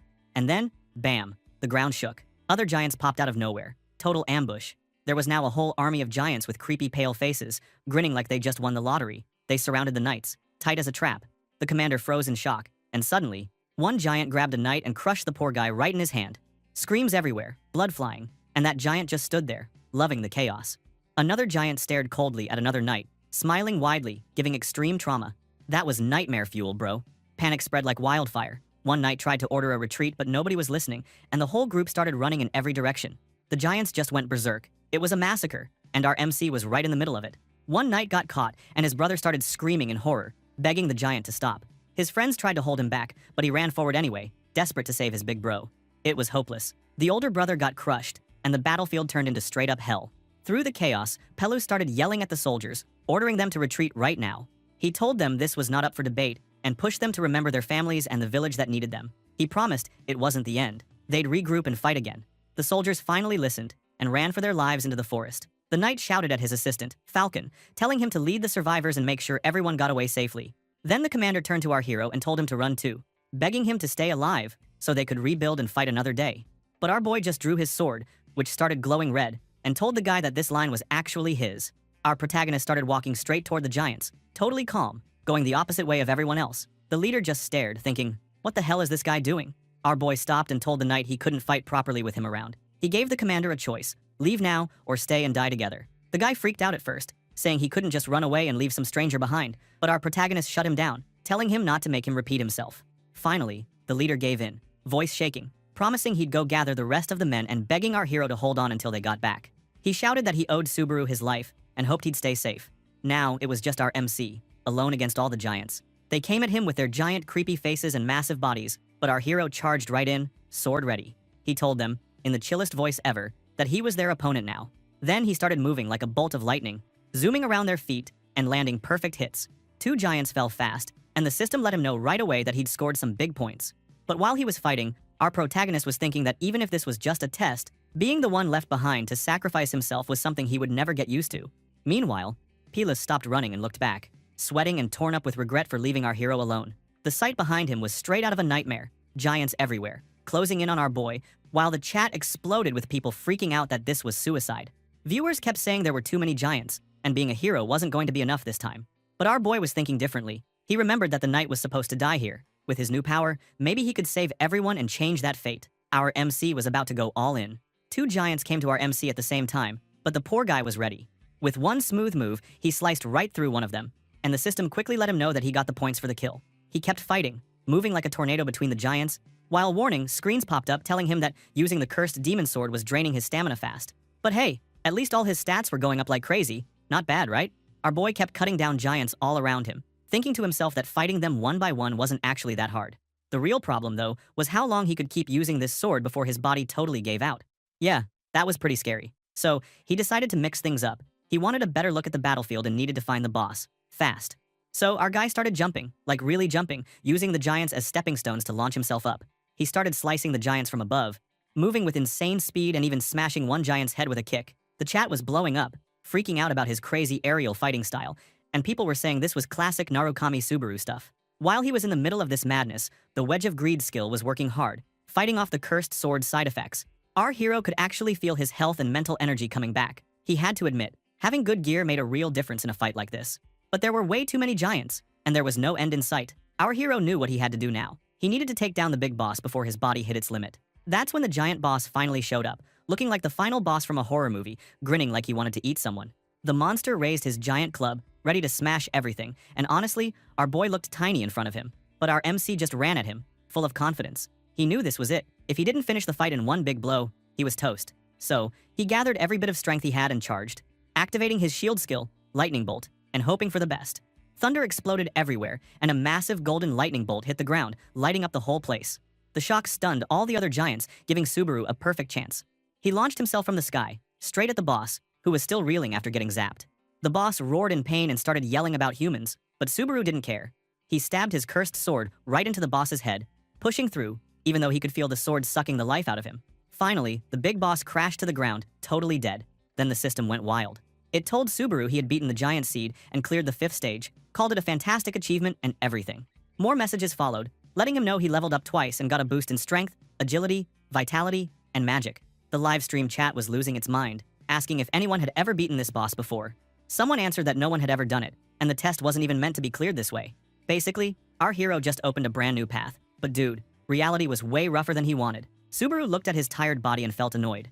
He had hoped to end the fight with some super cool, comic book style move, but in real life, you don't always get to look cool. The clouds above started to break up, and the battlefield atmosphere shifted. The other giants seemed totally confused now that their boss was gone. Our protagonist landed, totally out of breath, and realized something brutal. His skill, the Wedge of Greed, couldn't block all the cursed sword's bad effects this time. Even worse, the monsters didn't disappear just because he cleared the stage. The rules said they were supposed to stay until the test's time limit expired. So now he was almost out of power, and the giants were starting to stare at him again, all with creepy smiles. Bro was in deep trouble. He had no energy left, and the giants were closing in. They were ready to tear him apart, and there was nothing he could do. Then, just as one of the giants was about to crush the poor guy, a black and gold lightning bolt shot down from the sky, slamming right into our hero. The place exploded with energy. Meanwhile, in another place far away, there is a quiet wooden cabin he saw jump to somewhere totally different. A quiet wooden cabin in the forest. A woman was sitting outside, chilling in the sunshine. Shigure came out and asked her why she was sitting out there. She said the weather was great, and she just wanted to enjoy the fresh air.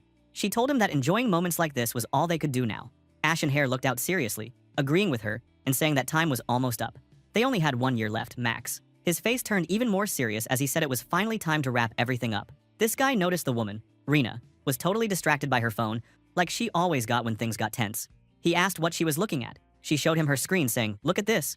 She was watching a guy in a mask calling himself Narukami Subaru.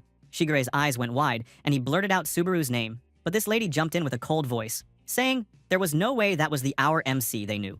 She explained, while showing the live stream, that it was just some random streamer using the name taking the second floor test. This man stared at the moves on screen, totally stunned. Rina told him seriously that if our hero had really survived all that, Kazuki would have been long gone from the tower by now. Ashen Hair asked her what she meant. She looked sharp and sad, saying our protagonist was dead and this dude needed to accept it. This man tried to end the talk and leave, tired and upset, but this woman called out, asking how long he was going to keep living in the shadow of that boy. He shot back, asking her why she was watching the stream if she believed Subaru was gone. This lady just said she was bored and needed something to do.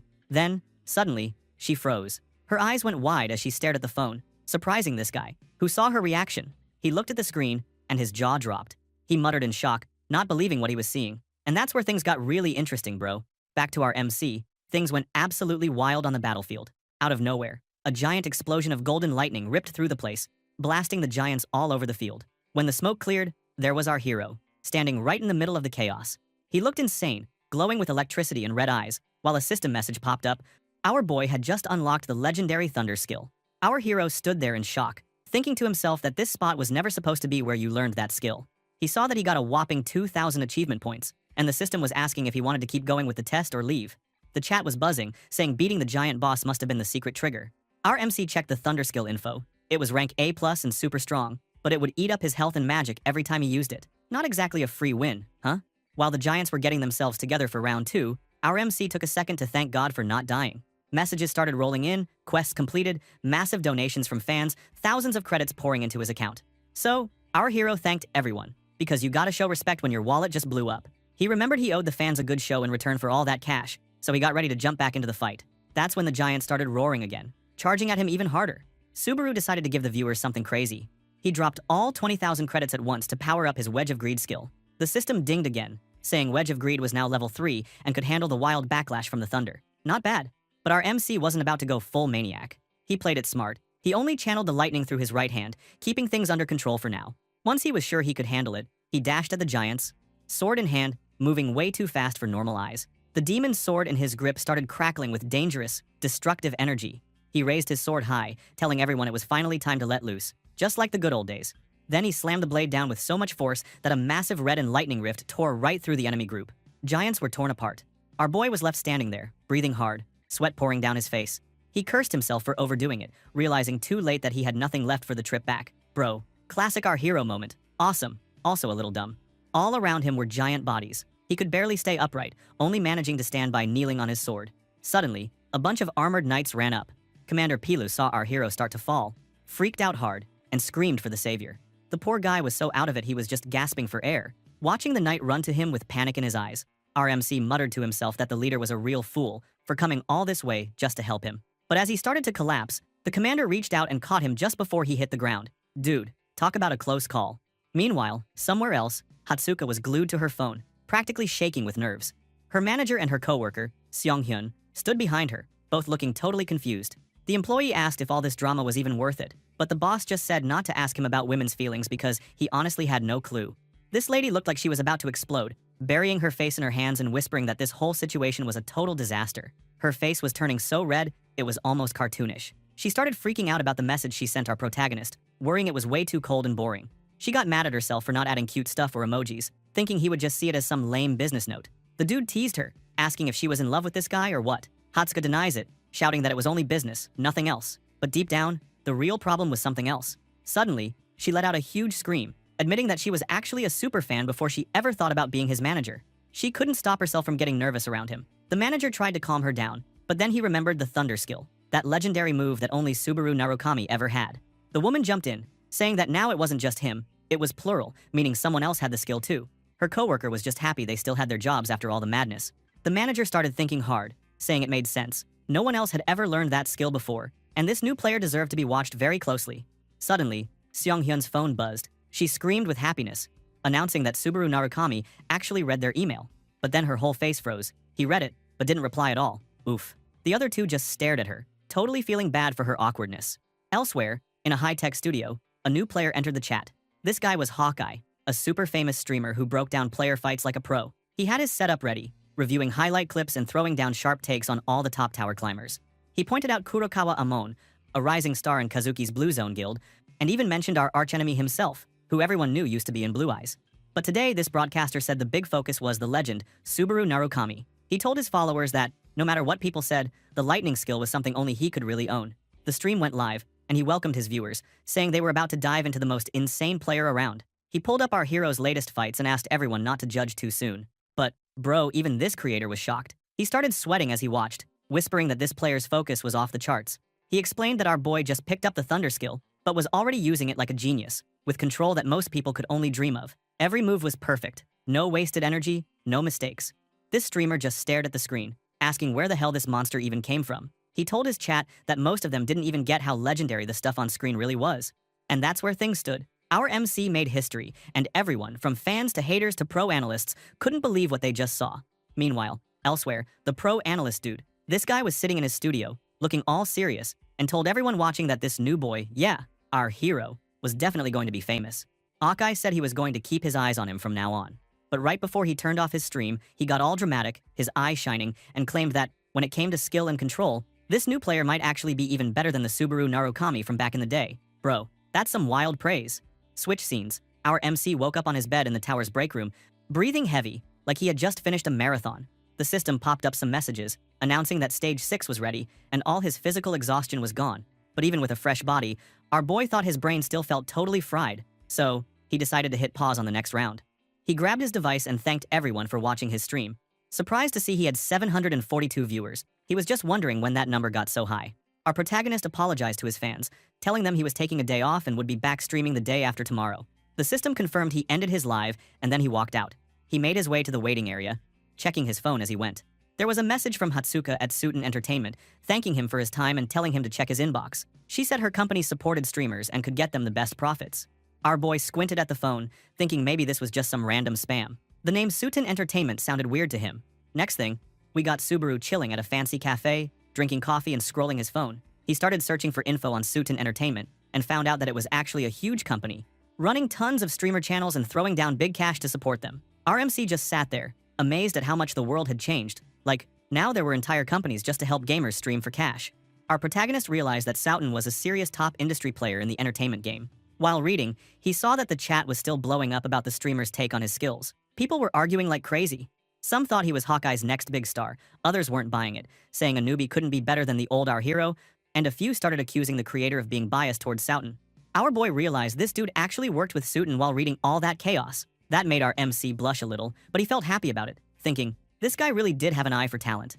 Meanwhile, outside the cafe, there was Isaac, the rich punk who always had beef with Subaru. This asshole was gripping his phone, scowling as he read Hawkeye's words about the new our boy possibly being even better than the legend himself. This smug was fuming, thinking our MC was just a nobody who barely made it to the second floor. He cursed the streamer and said he'd gouge the guy's eyes out once he finished this zone himself. Isaac shoved open the cafe door, grumbling that his day was pure trash, but then he spotted our protagonist sitting inside. Of course, he got all sarcastic, wondering if he was cursed, since our hero kept popping up everywhere. This bastard strutted over, acting like a total jerk. He slammed right into Subaru's table on purpose, knocking hot coffee all over our hero's clothes. Our boy jumped up, burning from the heat. This idiot acted fake nice, saying it was his bad, and then fake surprise at seeing our MC. He kept taunting, saying they kept running into each other, and joked that the second floor was way too small. Then he tried to buy our protagonist another coffee, but made it clear he thought our hero was broke and should feel grateful for anything at all. But Subaru? He just ignored him and started to leave. This dumbface didn't like that at all. He yelled at our boy to stop, and when our MC turned and gave him a cold, dead-eyed stare, this bastard got super mad. This fool called our boy scum, grabbed him by the collar, pulled him close, and threatened to beat him down, saying he'd crush that attitude just like in the old days. But our protagonist just stayed chill, told him he didn't have time for his nonsense, and grabbed this asshole's hand, yanking it off his shirt. Our boy squeezed hard enough to make this smug face twist in pain. Guess someone didn't expect our hero to be that strong now. Our hero told him to consider it payment for the spilled coffee, thanked him for the treat, and just walked away. Bro, that was ice cold. Isaac totally lost it, screaming at Subaru to come back as our hero just left the cafe. This smug nearly exploded, saying he only wanted to climb the tower in peace for once. Then he started muttering to himself, furious about both Narukami Subaru and Hosoi Subaru, saying they both drove him up the wall. On the other side, our protagonist looked at his tablet and remembered something important. He pulled out his phone and sent a message. Far away, Atsuka was chilling in her bathtub with her rubber duck when she got a surprise message from our boy. He promised they'd meet soon, and you could tell it got her all hyped. Back to the action, Subaru headed into a creepy, wet dungeon called the Exiled Lizardman's Hideout. The place was full of monster corpses lying in nasty water. Our boy walked into the boss's room with his sword glowing and ready for a big fight. The system let him know that his Wedge of Greed skill was holding back the cursed sword's wild energy, while our hero told himself he was finally getting used to this new body. Suddenly, the boss showed up, a giant fire salamander monster, shrieking so loud the walls shook. Our MC decided to play it smart this time, testing out his thunder ability to see just how much power he could handle without another accident. He started charging his energy, focusing on pushing his max output higher. For a second, it looked like the old Subaru and his new self overlapped, like a ghost from the past. And that's where our MC stood, about to throw down with another boss, smarter, stronger, and ready to show the world what he could really do. Then, he was standing in the nasty, dark boss room, sword ready and glowing with thunder energy. Lightning started to twist all around his blade, making the cursed sword even scarier than usual. Our hero didn't waste any time. He jumped forward with some insane speed, basically flying right through the fire and smoke, smashing into the monster's attack like a real beast. The system started freaking out, throwing up red warnings that his Wedge of Greed skill couldn't handle the full recoil from all that thunder power. But hey, the skill leveled up a bit anyway, so something good came out of it. Even when his whole body screamed in pain, our boy just kept going and, with one huge swing, sliced the salamander boss clean in half. There was a giant explosion and a ton of energy everywhere. Ding, ding, ding. The system dropped some good news. Dungeon cleared. Level up. More strength, vitality, and magic points for our MC. Subaru dragged himself out of that dark swamp, heading back into the forest. He checked his stats and noticed the stamina drain actually wasn't as bad as he thought. The fatigue number was at 61, so he figured he could push his energy output higher next time and survive. But he still felt a little bit nervous, probably because it looked way too easy. Then he glanced at the upgrade cost for the Wedge of Greed skill and nearly had a heart attack. The system wanted 40,000 credits just for the next level, and every level up after that would take double the points.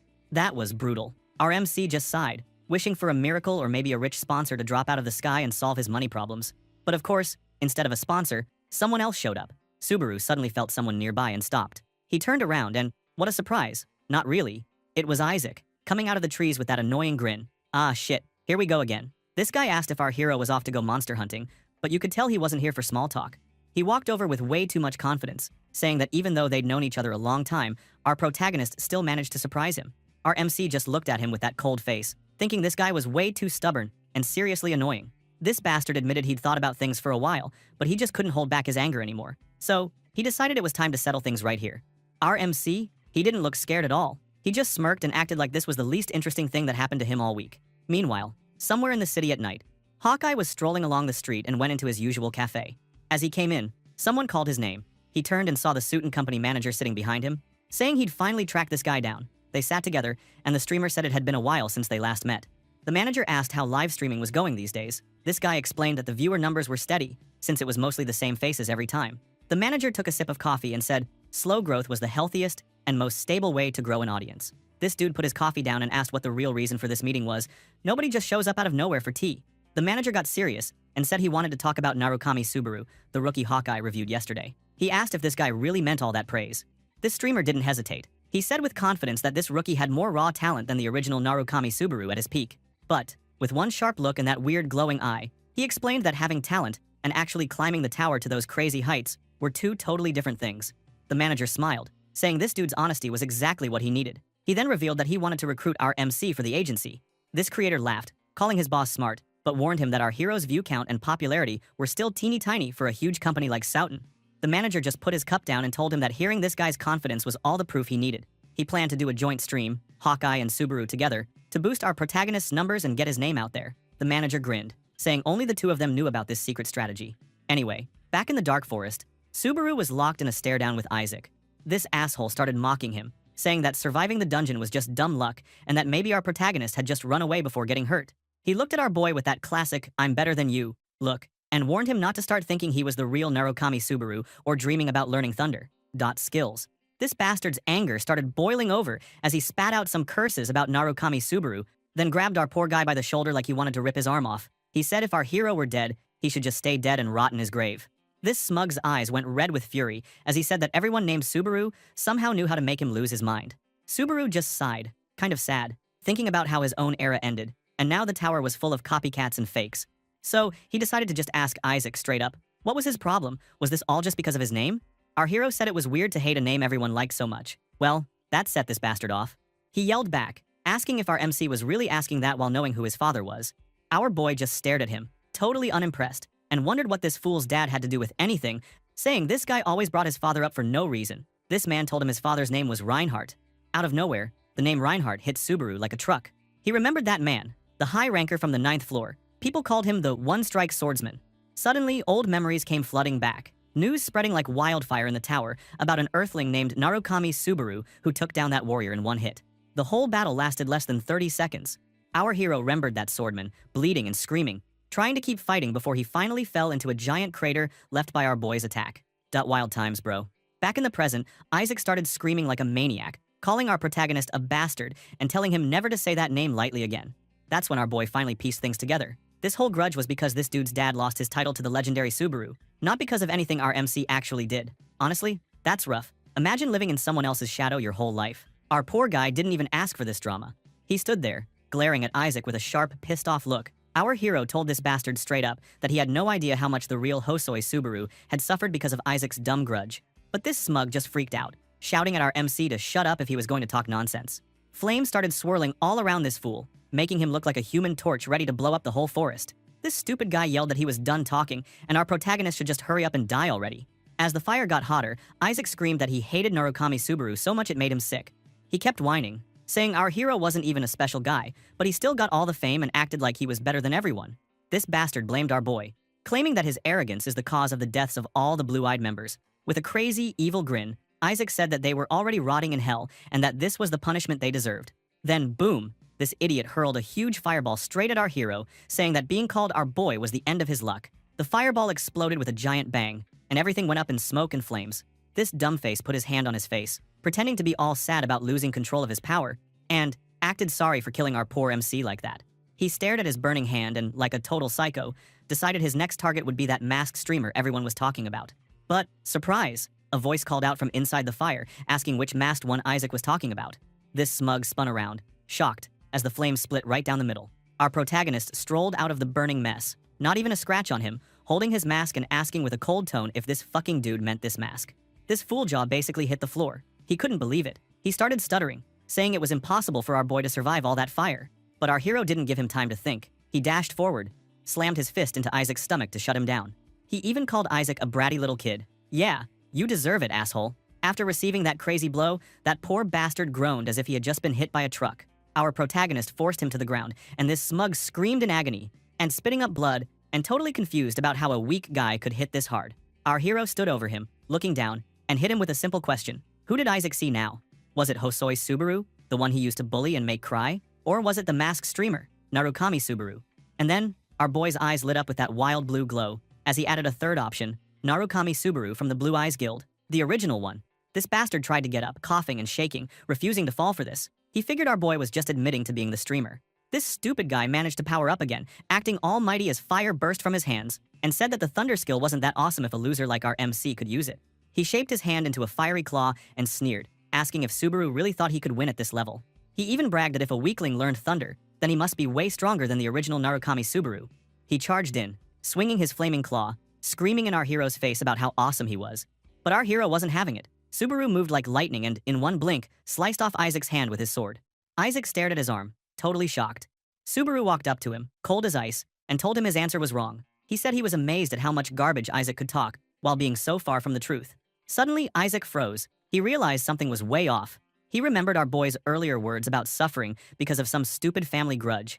Our protagonist put his sword to Isaac's throat, and with pure rage, told this dumbface to never talk about his old friends like that again.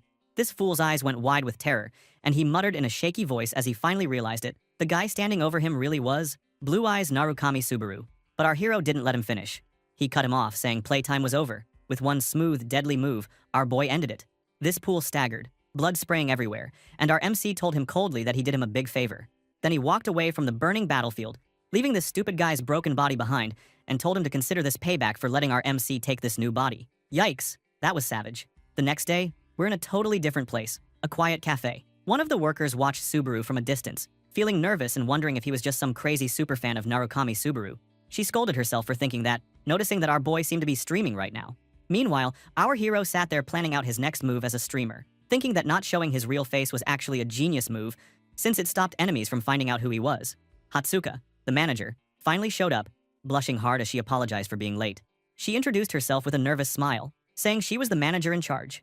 Our MC shook her hand and introduced himself as Narukami Subaru. She kept staring at his mask, thinking to herself just how much he looked like the real, legendary Narukami Subaru, and even wondered if maybe, just maybe, he really was back. But she also worried that maybe he was just another fake, hiding his face for a reason. So, here's where things get a little wild for our hero. Hatsuka, the manager, was just sitting there, totally lost in her own anxious thoughts about the meeting. Suddenly, our hero snapped her out of it by asking in a loud voice if anything was wrong. The poor girl practically jumped out of her seat, bro. Right away, her mind flashed back to her boss, yelling at her to give a good first impression and act trustworthy, basically, not to mess up like, well, exactly what she just did. Talk about pressure. While this woman was busy silently screaming inside, our boy broke the silence again, asking if she was a fan of the old Narukami Subaru. She didn't even hesitate. She answered super quickly and with crazy passion, saying she was a mega fan. Our protagonist had to try and chill her out a little, explaining that he wasn't the real guy from back then, and even joked that he was younger than her. But then she surprised our MC by saying she was a big fan of him too, the new version. Turns out, she wasn't joking. Atsuka started rattling off details about his streams, like some kind of pro stalker. She said she was his very first viewer, all the way back when he had 0 people watching. She remembered when he beat the bat, passed Greg's trial, and even picked the lightning path. Our hero honestly couldn't believe how much she remembered. Some of it, he'd even forgotten himself. Our boy found himself smiling under the mask, thinking back to those clueless early days, and even admitted he was impressed that she was there from the start. Atsuka, all fired up, clenched her fist and said she felt like this was fate, bro. That's why she went straight to the company and begged them to let her be his manager. You gotta respect the hustle. She pulled herself together and got all businesslike again, pulling out the contract she prepared. She started summarizing all the details, saying they'd help make clips and ads from his streams to pump up the Narukami name. Our MC, wanting to know what the catch was, asked what he had to do. This lady kept it simple, just keep streaming like he was now. That's all they wanted. Our MC was honestly shocked. He thought, wait, being a streamer is this chill? So this woman explained that it was only like that because he was the first guy to master the lightning skill, and everyone at the company, even the big boss, was totally impressed with him. Our hero kept looking through the contract, then asked if all the managers at the companies were like her. But this lady got it twisted and thought he was asking if the other managers were weird like her. She got all flustered, admitting that everyone else at the company was probably more reliable than her. Our boy had to cut in and clarify that he didn't mean that at all. Then he looked at her more closely and noticed she had a pretty powerful aura, which got him thinking. Was it normal for a regular manager to have that kind of skill level? Meanwhile, this lady was straight up dying inside, thinking she'd blown it. But our protagonist realized something important. The fact that even business managers were this strong meant the enemies he'd fight from now on would be way tougher. No more breaks for our MC. He'd have to keep moving fast. So, there's Hatsuka, sitting at the cafe, her face tomato red from all the nerves, trying so hard to look professional. But she was also freaking out, worried that our boy might reject the deal. It got so bad that she even started thinking maybe she could just force him to sign, which sounded a little nuts. But right then, our MC walked up and held out his hand for a handshake. She got so startled, she actually jumped out of her seat and freaked out, completely losing her cool. Our boy just sat down, calm as ever, and politely asked her to look after him from now on. Hatsuka saw his shining eyes behind the mask, and instead of being professional, she basically lost it. She grabbed his hand and started crying and yelling that she should be the one asking him that. Man, what a scene. He instantly had 703 viewers. Messages started blowing up the chat, people welcoming him and asking questions about the mask. Our boy noticed right away that he was drawing way more people than usual. He realized it was thanks to all the advertising and pre-promotion Hatsuka had done. Not wasting any time, he picked up his phone and got serious, announcing that the 6th stage was starting, and this one was called The Legend. Big moves, bro. Then the story jumped to a dark, rainy night in the middle of a gloomy forest camp. Rain hammered down on tents and piles of weapons. Inside the biggest tent, a bunch of armored knights were gathered around a planning table. Commander Pellas suddenly spoke up, wanting to know where their savior was. One of the knights wasn't buying it. He straight up doubted that a random stranger could beat the giant boss alone, and said maybe this guy had been fooled or maybe the monster wasn't even the real leader, just some weakling. Well, Pellas wasn't having any of that. He got mad and yelled at his men for talking smack about the guy who saved him. Just then, the tent flap opened, and our protagonist walked in with the commander's aide, who said with a grin that their savior was awake and here. The captain rushed over, super grateful, and told everyone that thanks to our MC, he could walk normally again. But the other knights weren't convinced. They watched our hero with major side-eye, whispering about how he didn't look strong and that his mask was pretty sus. Our protagonist totally noticed all their dirty looks and icy attitudes. He called them out, cold as ice, saying it seemed like they either didn't believe he really beat the monster, or maybe they just didn't want to believe it was possible. He remembered something, too. Hatsuka had told him she tweaked his microphone so only people watching the stream could hear him, which, honestly, is a pretty sweet trick for boring meetings like this one.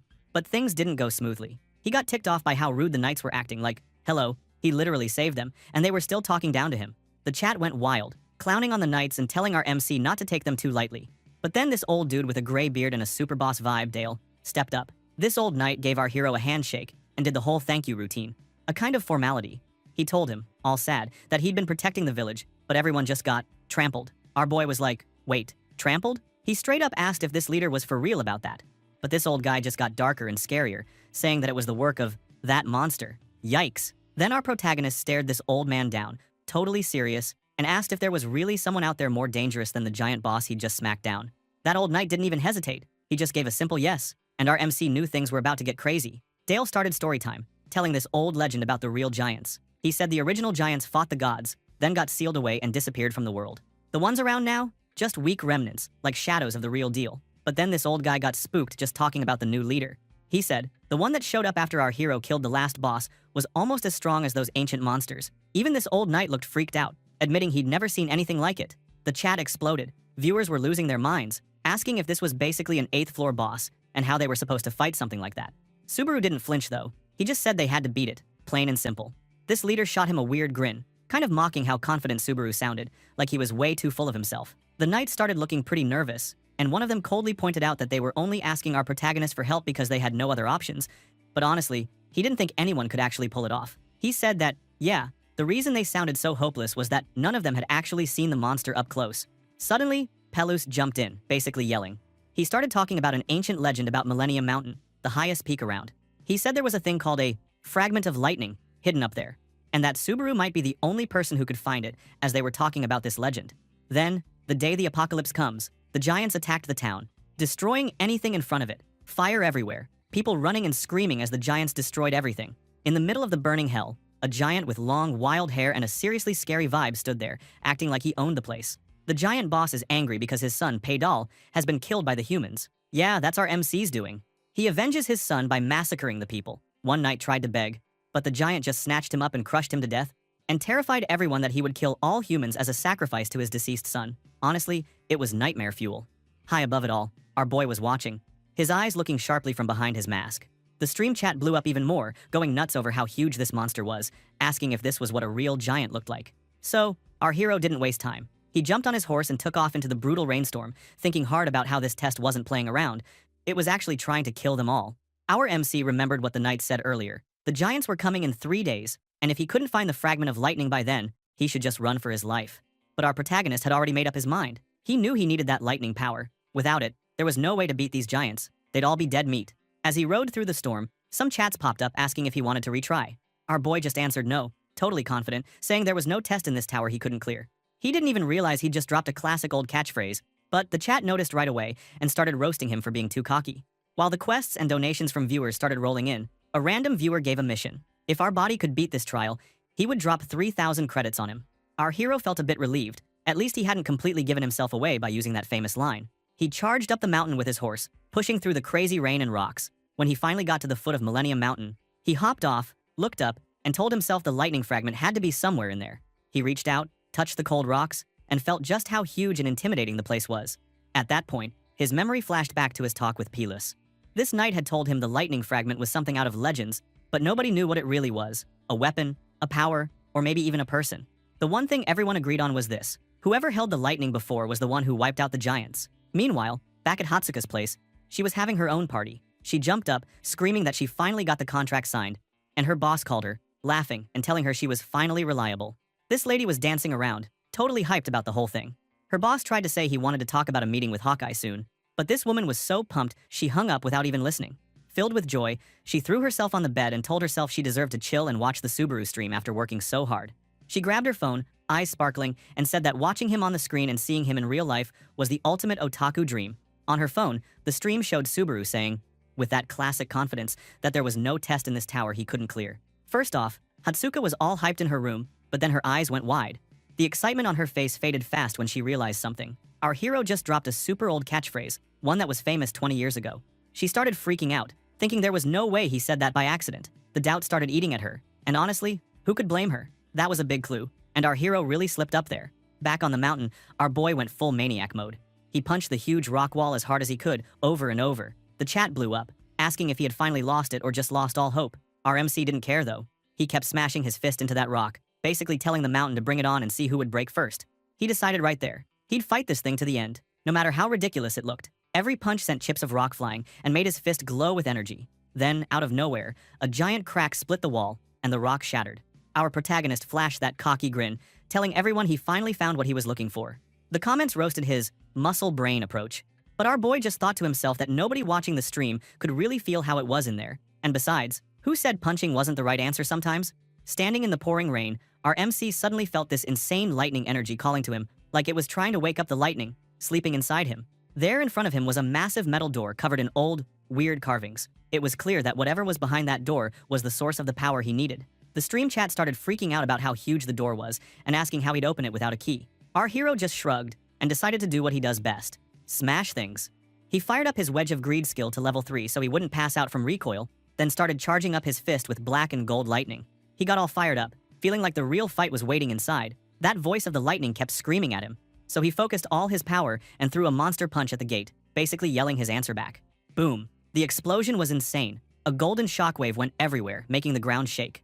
The giant doors blasted open, showing a really dark, long hallway inside the mountain.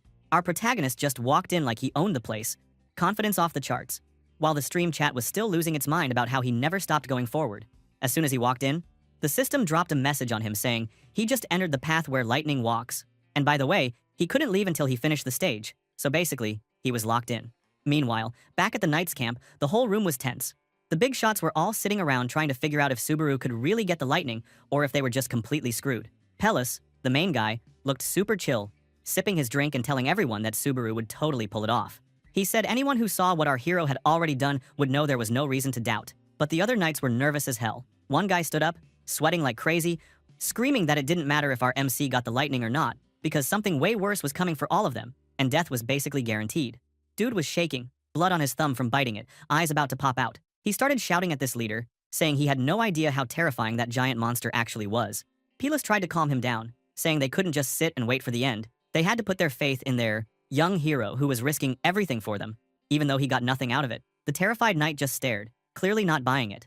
Suddenly, a cup fell off the table, and the ground started shaking like crazy, full-on earthquake vibes.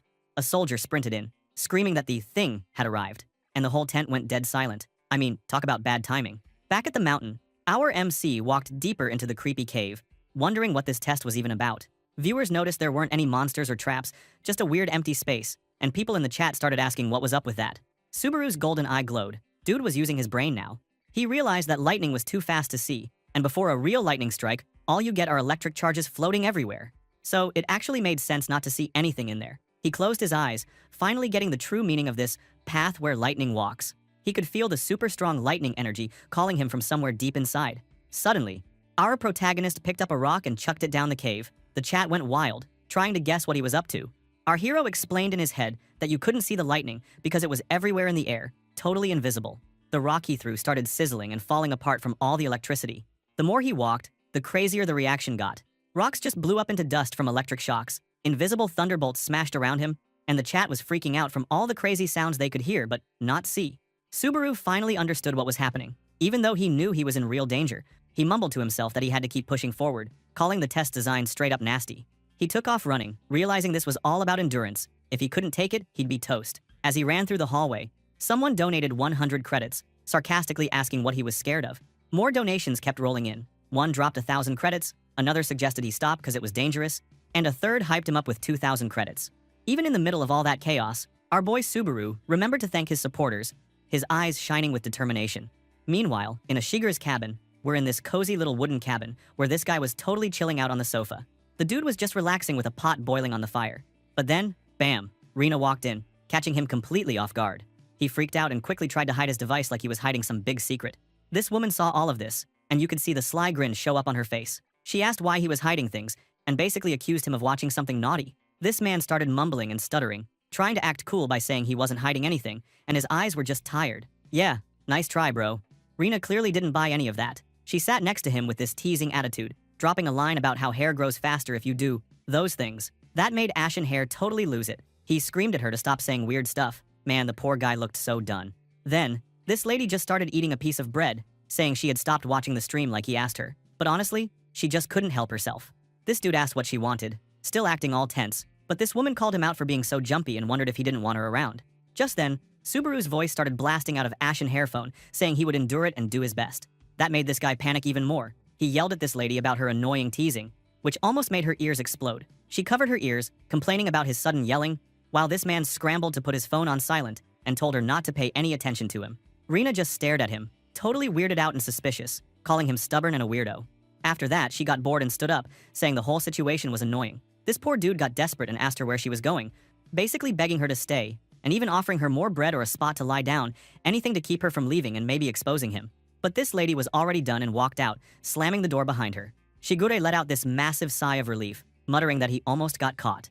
Turns out, the guy was watching our boy's live stream the whole time on his tablet. He was talking to himself, saying if Rina found out, she'd lose her mind, and he didn't even want to think about it. Looking at the screen, he got a little sad, thinking that if things had been different, the real Subaru would never have forgotten about his friends like this.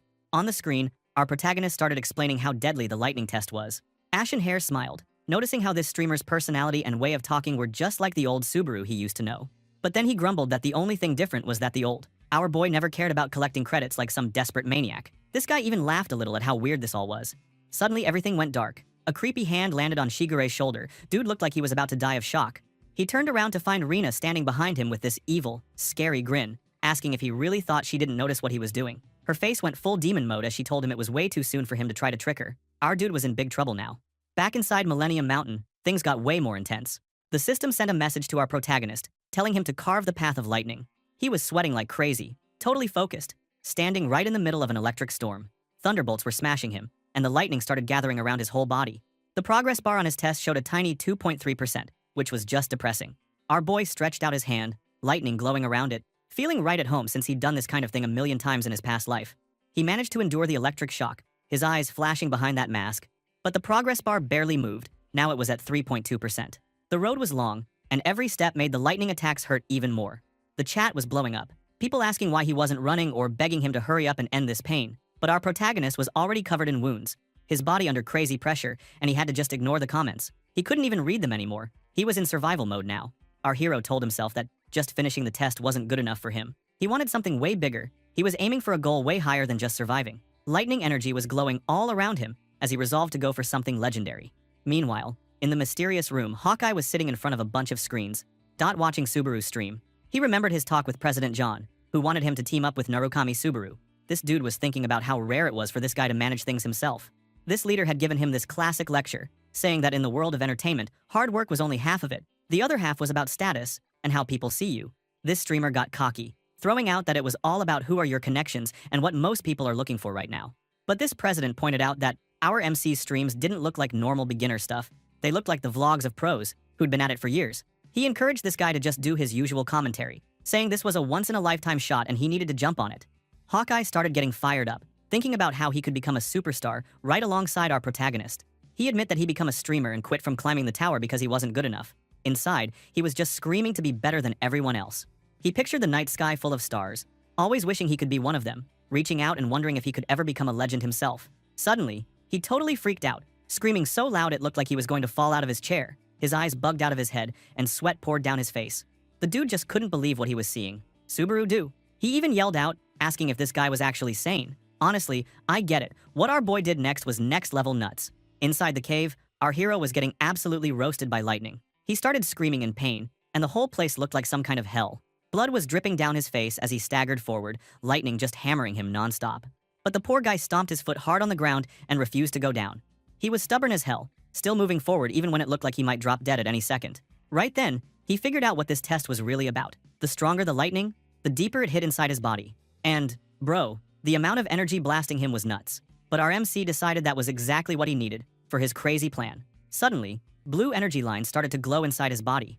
The system popped up a message about some tiny micro-meridians in his body, those little channels even in his heart, finally filling up with lightning.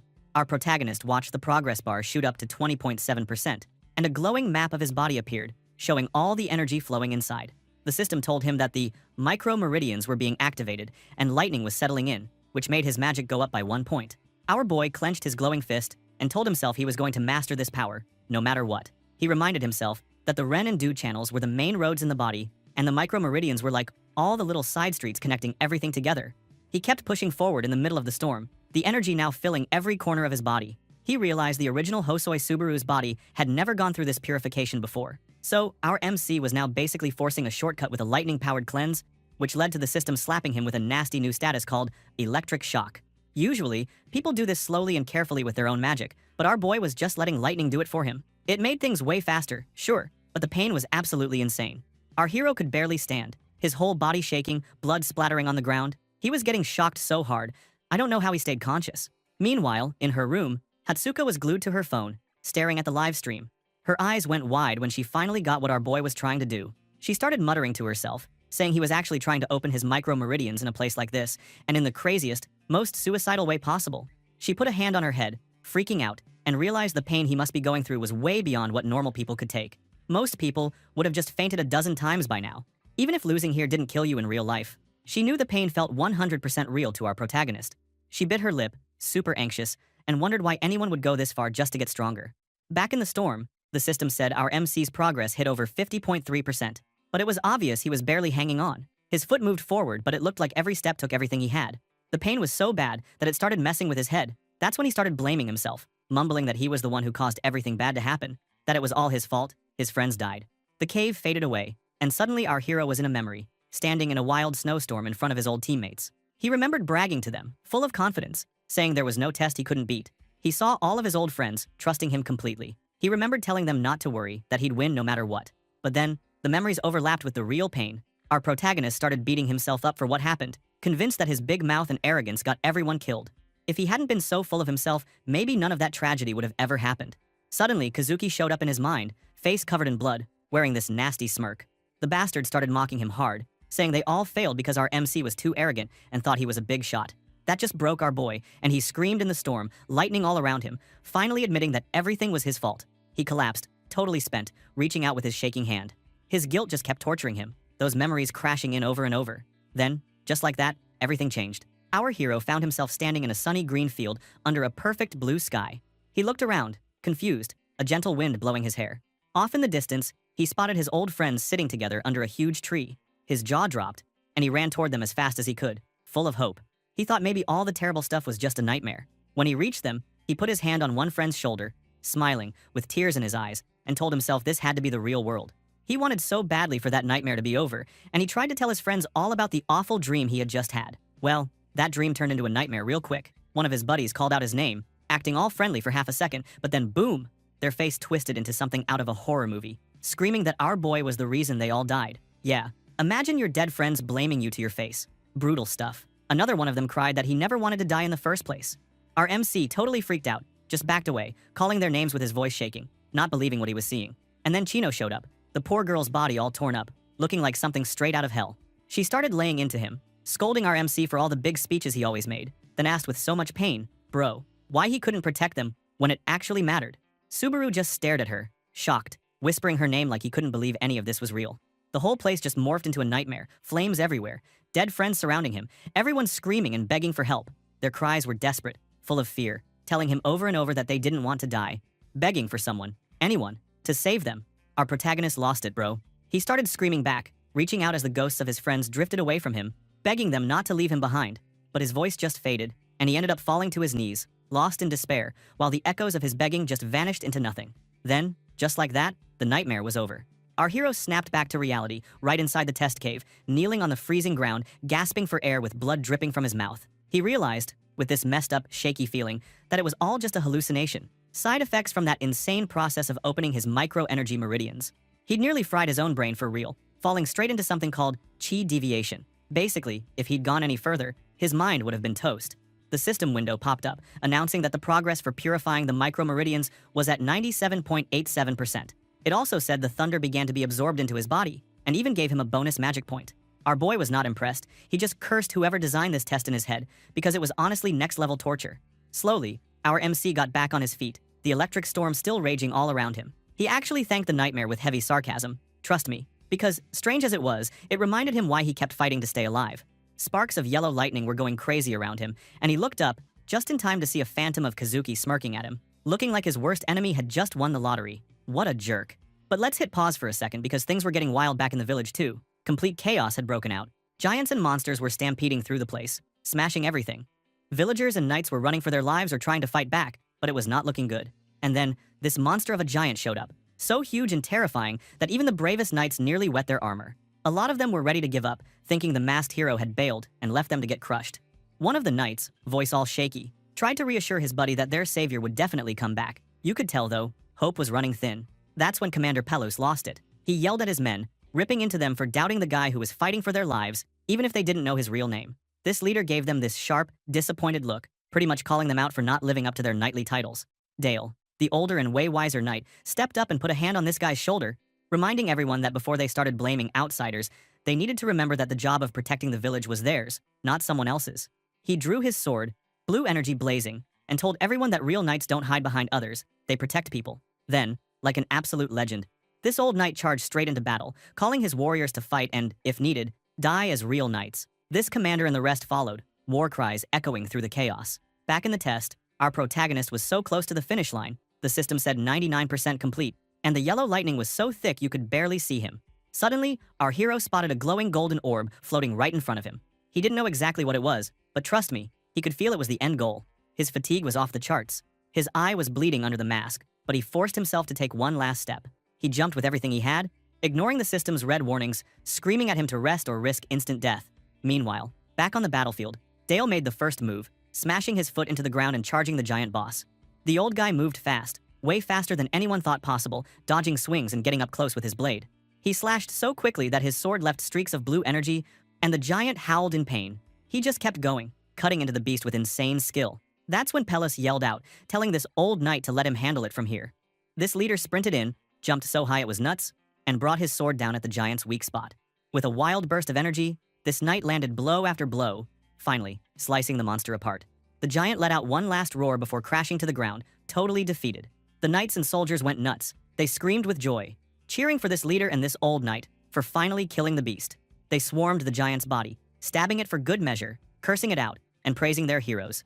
Pelus just stood there, breathing hard, thinking the nightmare was finally over.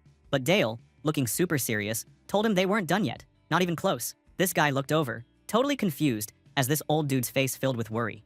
The old knight made it clear. The monster they just killed wasn't the real boss after all. The soldiers in the back were already acting as if they had won. These guys were laughing and talking about mopping up the last giants like it was no big deal. One dude even got all hyped about how easy it would be. Well, guess what? The universe did not like that attitude. Out of nowhere, a giant foot came crashing down from the sky and squashed that guy flat, turning the ground into a straight-up blood puddle. Bro, it was brutal.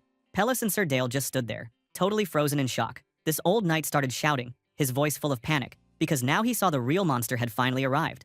This leader was shaking like crazy and warned everyone that this giant was on a whole different level, nothing like anything they'd fought before. Honestly, our heroes were in deep trouble. Meanwhile, inside the lightning test, Subaru was so close to the end that the progress bar said 99.99%.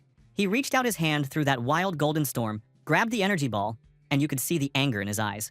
He promised, right then and there, he had to drag them straight to hell. The system popped up and yelled that he was at 100% now. Our MC stood there, surrounded by this insane aura, and sent a threat to Kazuki, swearing he would take his head as a trophy. Then boom, golden lightning exploded everywhere, lighting up everything. Our hero was left gasping for air, whispering to himself that it was finally finished. The system started spitting out notifications. The pulse penetration is completed, his magic was 20% stronger and faster, and all his stats went up too. The poor guy started complaining, saying if he'd taken even one more hit, he'd be dead, and then yelled at the system for not warning him about that. He just flopped onto his back on the broken ground, totally out of energy, while the system announced he cleared the 6th stage, the legend. Back at the Soughton Company office, the big boss was staring at his screen, looking super worried. He muttered that Subaru was pushing himself way too hard and that, honestly, this kid might not be cut out for streaming. Suddenly, his phone rang, and it was Hawkeye. Yeah, that crazy analyst guy. This guy was losing his mind, asking if the manager had seen Narukami's stream and calling our MC insane. The manager tried to get him to chill and explain what was so great about it, but this dude just kept going. He said this kid was going to become a real superstar, both as a player and a streamer. This streamer leaned back and said he always thought the original Narukami was more like a warrior than a content creator anyway. That's what the fans wanted, a new Narukami, as close to the real thing as possible. According to him, the legend was never about streaming, it was about fighting. The manager just sat there, kind of stunned, while Hawkeye got even more hyped. He declared that everyone was watching the rebirth of the legendary player Narukami, live and in real time. On the stream, Subaru started struggling to get up. The viewers were going wild in the chat, freaking out that he was even still alive, let alone moving. Our boy clutched his head, barely standing, and cursed the insane level of tiredness he felt. He checked his status window and saw his fatigue had dropped to 81, which was honestly a miracle at this point. He realized that the more his stats went up, the faster his fatigue went down, so he decided this was not the worst deal, even if that last hit almost killed him. Notifications started rolling in, showing viewers throwing money at him for finishing their missions. When he checked his balance, he was sitting on 20,420 credits, which wasn't too shabby. But then he opened up the skill store and saw that the Wedge of Greed upgrade would cost 40,000 credits. Ouch.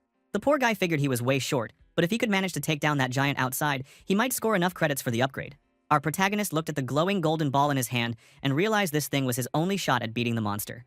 Just then, the info window popped up, dropping the details. This was the Lightning Spear, a legendary weapon made from ancient lightning, and it could blow something away with one massive hit before vanishing forever. Our hero was honestly shocked. Items this rare usually only showed up on the higher tower floors. He noticed it didn't look like a spear right now, but he reminded himself that top-tier items could change shape under the right conditions. While his chat was busy spamming questions about how he knew all this stuff, our MC just shrugged it off and started walking straight for the cave exit, telling everyone that it was time to take down the big boss. Outside, Pelis was totally losing it. He stared up at the sky, sweating buckets, while this massive dark shape loomed overhead. A giant eye appeared and stared straight at the knights, making Dale almost collapse just from the pressure. The system window popped up, dropping the name of this nightmare. Giant King Grog, the seed that swallowed the thunder. This dude looked like a straight-up demon. One of the warriors snapped, started running away, and laughed like a maniac. This leader screamed after him, confused, but the guy spun around with tears on his face and told everyone they had no idea what they were really up against. He fell to his knees at the giant's foot, begged for mercy, and even called the monster a god. His eye burned with anger and disgust. The giant just glared at him, and he basically told the guy off for bringing him together with such filthy insects. The old knight tried to step in, yanking the soldier up and screaming at him to get it together so he could drag him away. He started barking at everyone to run for their lives, but then he suddenly stopped, eyes wide. Pelis screamed his name right as the giant's hands smashed down into the ground, right on their spot. At that moment, this knight realized something truly awful. There was no chance to win, and there was nowhere to run either. Every single side of the village was circled by an army of giants, closing them in. Surrounded, this poor guy broke down, screaming at the giant that he knew who killed his son and that he would tell the truth, just trying to save his own skin. Man, it was pure panic mode out there. The giant king stopped right in front of Pelis and stared him down with such a scary look that the poor guy could barely breathe. The giant wanted to know who killed his son, and he was not playing around. This knight tried to act tough, but his sword was shaking like a leaf while he pointed it in some random direction, telling the giant that the killer had gone over there to collect power and destroy them all. But even he was praying in his head that the monster would just believe his desperate lie and leave. Well, no luck for our knight. The giant just got closer, his face turning even more terrifying. He basically called out this dude for lying, staring straight into his soul with those glowing eyes. The giant asked if the killer was really here and wanted to know if this leader had just pointed his sword wherever out of pure panic. This poor guy started sweating buckets and could barely talk, feeling like he was about to pass out. Then, boom, something insane happened that interrupted their little talk. Up on the mountain behind them, this terrifying lightning show kicked off. Thunderbolts slammed into the mountaintop and shook the whole ground like a mini earthquake. Both the giant and Pelis whipped their heads around, totally shocked. This knight, looking more desperate than ever, called out to the so-called savior, pretty much begging for someone to help them right now, because things were looking really bad. Way above on the cliff, a huge system message appeared, letting everyone know the 7th stage was starting. Lightning. Subaru was standing there, watching everything. He told himself that this was the last big wall he had to break through. Meanwhile, his viewers were losing their minds in the stream chat, throwing comments like how the monster was way too huge, that this was no normal second-floor test, and honestly, they should all just run for their lives. But our MC's mind was ice cold. He already knew there was no running. This was a fight he had to take. The guy didn't waste time thinking it over. He figured he only needed one good shot to finish this. Our hero looked down at the glowing ball of lightning in his hand. He realized that facing something this massive head-on would be pure suicide. So if he wanted to win, he had to strike first, before the beast could even react. He raised his hand and started charging up the lightning spear. Instantly, sparks exploded around him, and a giant column of golden light blasted into the sky. The energy started gathering, slow and intense. As the activation meter hit 10.1%, our boy's fatigue jumped up to 84, and his body started screaming like he was getting hit by a truck. Even with his level 3 Wedge of Greed skill trying to help, The system popped up to say that resistance had failed, and the skill was barely working. When the charge hit 33%, the pain got way worse. Fatigue climbed to 88, and blood started dripping from Subaru's hand and mask. Our MC realized, not for the first time, that he was still too weak to handle a legendary weapon like this. But what choice did he have? At 50% charge, he just gritted his teeth and kept going while the chat spammed comments about how this was just another round of our hero suffering for his viewers. Down below, the giant finally noticed the giant light show up top. The viewers joked that there was no way the beast could miss it, unless he was blind, and our protagonist had to admit they were totally right. He was basically a giant neon sign now. When the charge hit 78.5%, the giant locked eyes with our hero at the top of the cliff and muttered with pure hate that this was the guy who killed his son. His face twisted into something out of a nightmare, and he started stomping right toward our MC, totally ignoring the knights. Pellas screamed after him, still trying to convince the monster that his real enemy was the knights, but honestly, the giant did not care. He marched over everything, smashing trees and rocks, and the villagers realized that the whole army of giants was about to crush them next. With each step, the giant king talked about his son Padal's pain and how he would make the killer pay back every bit of it. He was burning with revenge, and he sounded like he could explode at any second.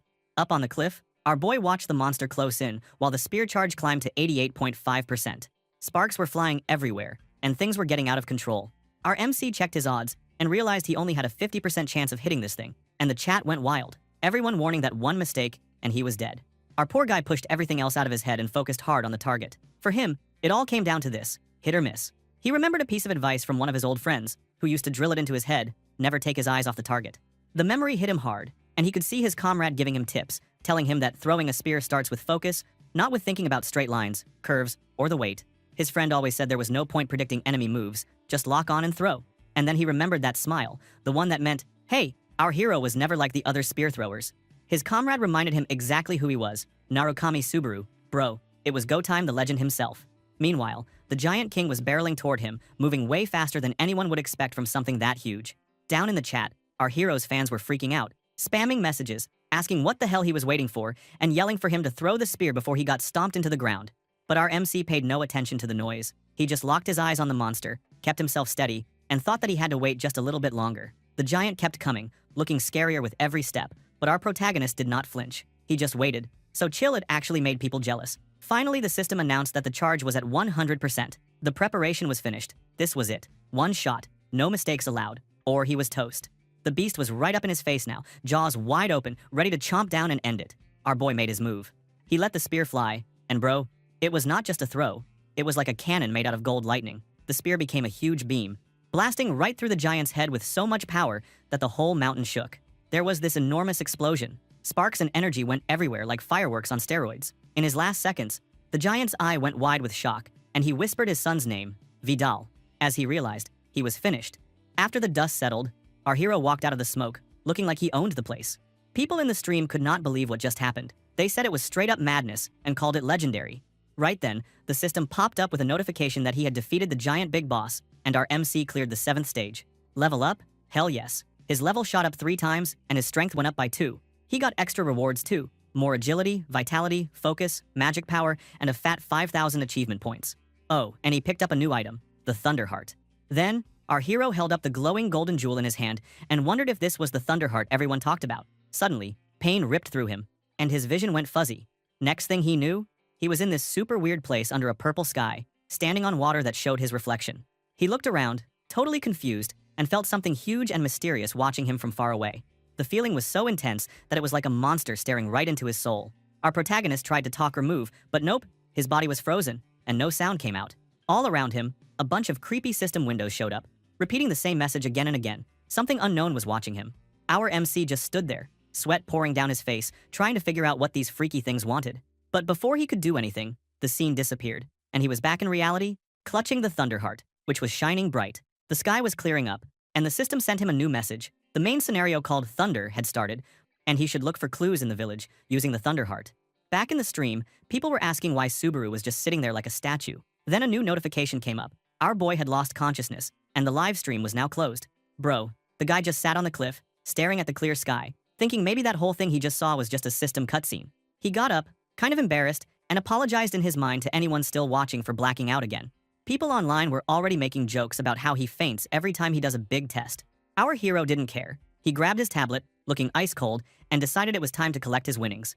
System messages kept popping up. Mission clear, test complete, achievement points and credits rolling in, 3,000 from Safe Origin, another 3,000 from some other supporter, plus 1,000 more. His total was now 40,420 credits. Not bad for a guy still covered in blood and bruises. The chat went wild, some fans begging to see the Thunderheart, others yelling for him to go down to the village. But honestly, the poor guy was running on empty. He picked up his phone, his face looking totally wiped out, and told his followers he was just too tired, saying he'd see them next time. Some people grumbled about the sudden ending, but too bad, the system made it official. Narukami Subaru's stream was over. Time to rest. After that madness, things calmed down. The next scene showed Subaru sitting with Hatsuka, his manager, in some fancy restaurant. She started off by congratulating him, saying that his performance was totally insane, but our boy was a bit worried, so he asked if it was really okay to end the stream so quickly. Hatsuka just grinned and told him it was not just okay, it was perfect. She was glowing with excitement, bragging that his viewers had gone over 3,000 people the day before, and she wondered if he had noticed during the big fight. Our MC apologized, just sipping his coffee, and explained he was so focused that he had not even seen the counter. That made Hatsuka a little confused, since she actually meant it as a compliment. Moreover, she was surprised because our MC could sip the coffee by lifting his mask a bit. This lady looked like she was ready to take on the world again and started talking a mile a minute. She was so pumped, telling our hero that smashing through the 3,000 viewer barrier was totally insane for a newbie streamer. She pointed her finger like she was making a big announcement, saying the way he ended his stream was spot on perfect. She even joked that his tired face made things even better. And honestly, our boy did look half dead by the end. Hatsuka kept going, explaining that cutting the stream right at the most exciting part left viewers on the edge of their seats, like those cliffhanger endings in TV dramas. She asked him if he did that on purpose, throwing him a sly little grin. But our hero was ready for her question. He told her he had a plan all along. He wanted to check his loot and rewards in the next stream, so his reaction would be totally real, not some fake show for the fans. That answer shocked Hatsuka, who stared at him like she had just found out her favorite idol could cook. She realized he was not just some lucky guy. He actually knew how to play this streaming game for real. This woman whispered to herself that her old boss had worried for nothing, since our MC was way smarter than they expected. Suddenly, Hatsuka slapped her hand on the table with a sneaky grin and told Subaru that she brought him a special gift today. That got our MC's attention, and he looked at her, all curious, asking what kind of surprise she was talking about. This lady did her best cool and confident pose, giving him a look that was both mysterious and teasing, then said in this calm voice that her gift was something he could never refuse. She asked our protagonist to search up a live stream by someone named Hawkeye, hinting that this was the special surprise she promised. Our boy shrugged and started looking at his device, and soon enough, he found himself inside a wild live stream. The famous analyst was already talking to over 9,000 people about today's big topic. The dude was totally hyped, breaking down our hero's fight move by move, calling him the second Narukami. This guy explained that our protagonist did not just pass the pain test, he went way beyond, talking about the crazy micro-meridian purification that Subaru pushed himself through. While our MC watched, this manager started getting all flustered, sneaking side glances at him like he was a celeb. This streamer finally wrapped up his speech and apologized for talking so long, but said straight up that this new streamer was, in his opinion, actually Narukami Subaru himself. No question about it. He said nobody needed another explanation. Our boy sat there, wondering if Hatsuka believed what Hawkeye just said. But then she turned to him and asked if she could throw a personal, kind of random question his way. Our MC, who could not say no, nodded nervously. This lady, knowing she was about to cross the line as a manager, took a deep breath and asked him the real reason he started streaming, like, was he doing it for something more than just money? Our hero thought for a second, then replied totally deadpan that money was his only reason. That answer hit Hatsuka so hard she looked like she wanted to crawl under the table. She quickly apologized for asking something weird, saying she understood how important cash was, but the poor guy reassured her, telling her not to worry about it. Trying to get her cool back, Hatsuka switched the subject back to the gift. She explained that this streamer was actually part of their Sudan agency and super popular because of how sharp his analyses were. The real shocker came next. She told our protagonist that, from now on, any money Hawkeye made from covering our hero's content would get split 50-50 with Subaru himself. That meant ad money, donations, everything. Our boy was blown away, thinking this was a next-level bonus just for signing the contract. This woman looked absolutely thrilled as she watched him process what she just said. Our protagonist admitted out loud that this really was a bonus he never saw coming. And this lady, all smiles, offered him the chance to do a joint stream with Hawkeye one day. Later that night, our protagonist was alone in his room, back to his usual overthinking. He shut the door and replayed everything in his mind, kind of regretting that he wore his mask for the meeting, and maybe laid it on too thick about how much he cared about money. Staring at his own reflection, he felt a weird chill. The more people he met and trusted, the more complicated it got to hide who he really was. Still, he decided to just keep going with the plan for now. That's when a system message popped up, telling him his Wedge of Greed skill hit level 3. He checked the skill window, but when he saw that getting it to level 4 would cost 80,000 credits, the poor guy nearly lost it. For a C rank skill, that was just nuts. He glanced at his balance, 120 credits. barely enough for pocket change. So yeah, even if he pretended money did not matter, it was still his #1 problem. Lying in bed, our MC tried to find something to be happy about. He thought that the collab stream with Hawkeye would happen in 2 days, and maybe that would bring in some serious cash to help with his mess. He grabbed the blue flower, the proof his old friend was still alive, and hoped his new fame might spread word to the friends he missed, even if he could not reach them yet. Meanwhile, over in her own room, Hatsuka was hugging her pillow like her life depended on it, her face burning red as she replayed everything our MC said earlier. She kept thinking about his straight answer about money, and her gut told her there was a crazy big secret behind that mask. But, instead of snooping, she decided to let it go, figuring she'd only hurt herself if she dug too deep. Even though her curiosity was making her lose her mind, she promised herself she would not ask or get into his business. Then her imagination went wild, and she pictured our boy thanking her for everything, which made her squeal and punch her pillow until feathers flew everywhere. Finally, she calmed down, thinking about how mysterious Narukami Subaru was, that he was even cooler in real life than she dreamed. Anyway, on the 7th floor of some place called Nox Bella, there's this seriously buff dude, Amon, just crushing his workout, looking pissed as hell while watching a live stream. You could see the veins popping. The guy was not happy. He snapped at his assistant, basically asking, who the hell was this streamer talking so casually? The assistant, probably used to this kind of drama, calmly explained that the guy on screen was Hawkeye, a streamer who always pulled in like 8,000 viewers on average. Amon, who turned out to be none other than Kurokawa Amon of the Blue Zone Guild, just rolled his eyes and said he tried the whole streaming thing for a while, but wasn't impressed. But the assistant tried to get him back on track, telling him to forget about Hawkeye for a second and actually focus on Narukami Subaru, the real deal that this streamer was hyping up. Our boy Amon started mocking Subaru, calling him a fake and acting like it was impossible for someone to master thunder like that. But then the assistant played a clip of our MC's fight, and suddenly this bulky guy face got serious. He couldn't hide it. He was seriously impressed. He even remembered this old saying from Saku Shuhei, the Spear Knight of Blue Eyes Guild, about keeping your eyes on the target when you throw. This totally shocked the assistant, who didn't expect this guy to remember stuff like that. Amon said that you need to learn anything from top players, even how they breathe and their habits. He said everyone forgets that all the Blue Eyes guys were monsters, not just our hero, and that there was something weird about the way they all died. It seems he didn't know the fact, which is his guildmaster's hide. Then Hawkeye, over on the stream, started yelling that this new streamer was actually Narukami Subaru himself. That made Amon super mad. He hated how streamers just threw around legend names like it was nothing, all for some easy drama. He even shouted at his poor assistant, demanding to know why he had to watch this garbage. The assistant, probably sweating bullets, said it wasn't his idea. Their guildmaster, Kazuki, ordered it. That got Muscleman attention. The assistant explained that thunder was the symbol of Blue Eyes, and now Blue Zone. So of course, Kazuki wanted to know what was up. Then the assistant said they had some good intel. This streamer was crazy about money. He called his lackey to bring a mysterious big item covered in black cloth. Suddenly, he lifted it, and boom. There were stacks of shiny gold bars underneath. This hunk eyes almost popped out of his head. The assistant explained they had orders to bring our hero into the guild no matter what it took. All that cash, just for one guy. This bulky guy just stared, seriously wondering if our protagonist was just some gold-digging maniac after all. Meanwhile, over in the wrecked village, things were not looking great.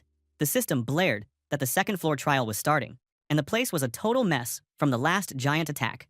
Commander Pellis was running around, shouting at his men to gather up the wounded, treat the worst cases first, and get medicine out to anyone who could still walk. All of a sudden, he spotted someone, and you could see the relief hit him like a truck. It was Subaru, finally awake. Pilus lit up like a kid on Christmas, rushed over, and called our MC their savior. He started fretting, asking how our boy felt and saying everyone was worried sick after he collapsed outside. Our protagonist admitted he still felt a little dizzy, and this knight said that was normal since only one day had passed since the nightmare battle. Our boy said they'd talk more at the inn because he had some questions, and this guy eagerly agreed, promising to answer anything. As this leader left, our hero watched him go, thinking this guy really took his job way too seriously, but in a good way. The stream chat was eating it up, making jokes about bromance between our boy and the commander. Our protagonist went up to his room, flopped down on the bed, and decided to check out his loot. He dug out the golden gem from his inventory, and the system popped up a window, Thunderheart, a unique item that boosts lightning resistance and attack power. Our MC kind of lost it for a second. He wondered if it was even real. Some fans in the chat started whining that it was a lame pull, but others said it was epic. Our hero realized this was basically the perfect item for a thunder user like him. He could practically feel the raw power zapping into his hand. The dude was hyped. Then there was a knock at his door. Subaru told them to come in, and when the door opened, someone held out a basket of fruit. It was Pelus, all smiles, wanting to check on his favorite hero and see if he'd slept well. They sat down together in the inn, and our boy got straight to the point. He told this dude the legend was real. This knight just grinned and said he saw the thunder himself, and that our hero saved the whole village. Our MC pulled out the Thunderheart gem, explaining that it came out of the giant's body. The look on this guy's face was priceless. He was totally shocked. Our protagonist asked if this leader knew anything about it, showing off the jewel as it sparkled with electricity. This leader's face turned serious. He said he actually had no idea what it was, which totally threw our boy off. Meanwhile, the chat was roasting this knight, saying he was definitely hiding something. Pelis apologized, looking pretty lost, and said all he had were some old legends, nothing for sure. Our hero calmed him down and asked to hear everything he knew. So this leader started his story. The first legend was about using thunder to wipe out the ancient giants, just like our MC did in that crazy battle. Our protagonist wanted more, so this guy told him about the second legend. This one was about the gods and the giants fighting a brutal war over the power of thunder itself.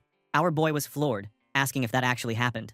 This knight said it was more like a legend inside a legend. But yeah, it ended with the giants getting totally crushed by the gods. Our hero sat there, realizing things were way deeper and crazier than anyone knew. Our boy Subaru sat there, turning that Thunderheart gem over in his hand, his brain going a mile a minute. He figured this thing was definitely not natural. A normal stone didn't just zap with this much power. Our hero admitted that the old stories never mentioned who made such a thing. But one detail was clear as day. This gem was built to give humans a shot at using thunder. Why?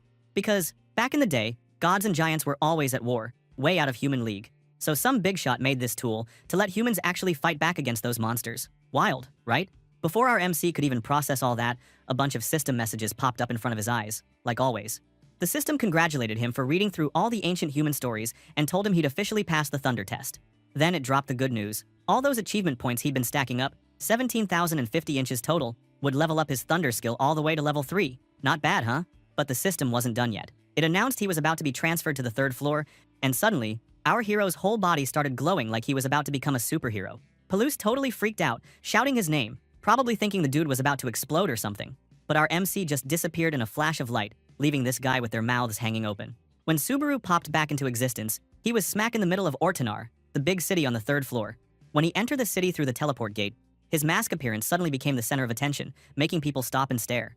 Some players nearby started joking that it was just another wannabe Narukami, wondering how long this trend was going to last. Bro, the haters never rest. Suddenly, a system notification flashed. Someone called Narukami Subaru Lover had just dropped a fat 1,000 credit donation, congratulating him for making it to the 3rd floor and wanting to know how he felt. Our hero just stood there, thinking about his feelings, but honestly, he didn't have an answer ready. His mind kind of wandered back to an old memory, but before he could get lost in it, he heard a girl's voice calling him shy, a little shaky. He turned and saw a black-haired girl, looking kind of familiar. It was Rena, one of his old friends from way back. That is the first moment they met. She explained she'd gotten separated from her team and asked if he'd seen some guy, showing his height with her hand. She said the guy was probably taller than our MC, which, ouch, but okay. Our boy told her he definitely saw the guy. And man, did that wake her up? She got super excited. He pointed the way, so this woman thanked him a bunch and took off running. But then she froze, looking around like a stray girl. So our protagonist, being the decent guy he is, offered to go with her, saying he was headed that way anyway. She seemed surprised by how fast he agreed, but he just shrugged it off, saying he had no special plans. As they walked, this lady thanked him again for the help, then introduced herself as Kyoka Rina, asking for his name. Our boy just said he was Narukami Subaru. While they walked, the memory started to fade away and bring back our MC to reality. Thinking how maybe things would have been different if he'd only showed her the way without getting acquainted, everyone would still be alive. That thought hit him pretty hard. Just then, another notification popped up. Narukami Subaru Lover donated 100 credits, asking again how he felt. Still ringing in the memory, our boy answered that he felt like he'd lost something really important. Everyone in the chat started making fun of him, calling him suddenly sentimental. But hey, it was real. Right after, he told the stream he'd be teaming up with Hawkeye for his next stream, then just ended it right there, leaving everyone totally confused and wondering what was up with their favorite streamer. The next morning, our MC headed out to a fancy restaurant for a meeting with someone important, already running a bit late. The company boss greeted him with a big smile, explaining that Hatsuka was on her way over since floor travel took forever compared to passing tests. This guy was pretty chatty, introducing himself officially, and our boy just thought to himself that this was the talkative manager Hatsuka had warned him about. He shook John Teal's hand, being all business, and said he'd heard about him from his own manager. This dude laughed and said he usually let Hatsuka handle these things, but wanted to meet our protagonist himself this time. Apparently, this lady only hyped up a player this much twice in her whole career. Our MC was surprised, so this company boss explained that the first time was, of course, for the original Narukami Subaru of the Blue Eyes Guild. Our hero felt all kinds of awkward, but tried to brush it off with a nervous laugh, pretending he didn't know anything. Chief took the chance to ask if he was interested in the old Blue Eyes Guild, which made our boy freeze for a second. This dude caught that, grinning slyly, saying that reaction meant he wasn't totally uninterested. Our MC asked why this boss was bringing this up all of a sudden.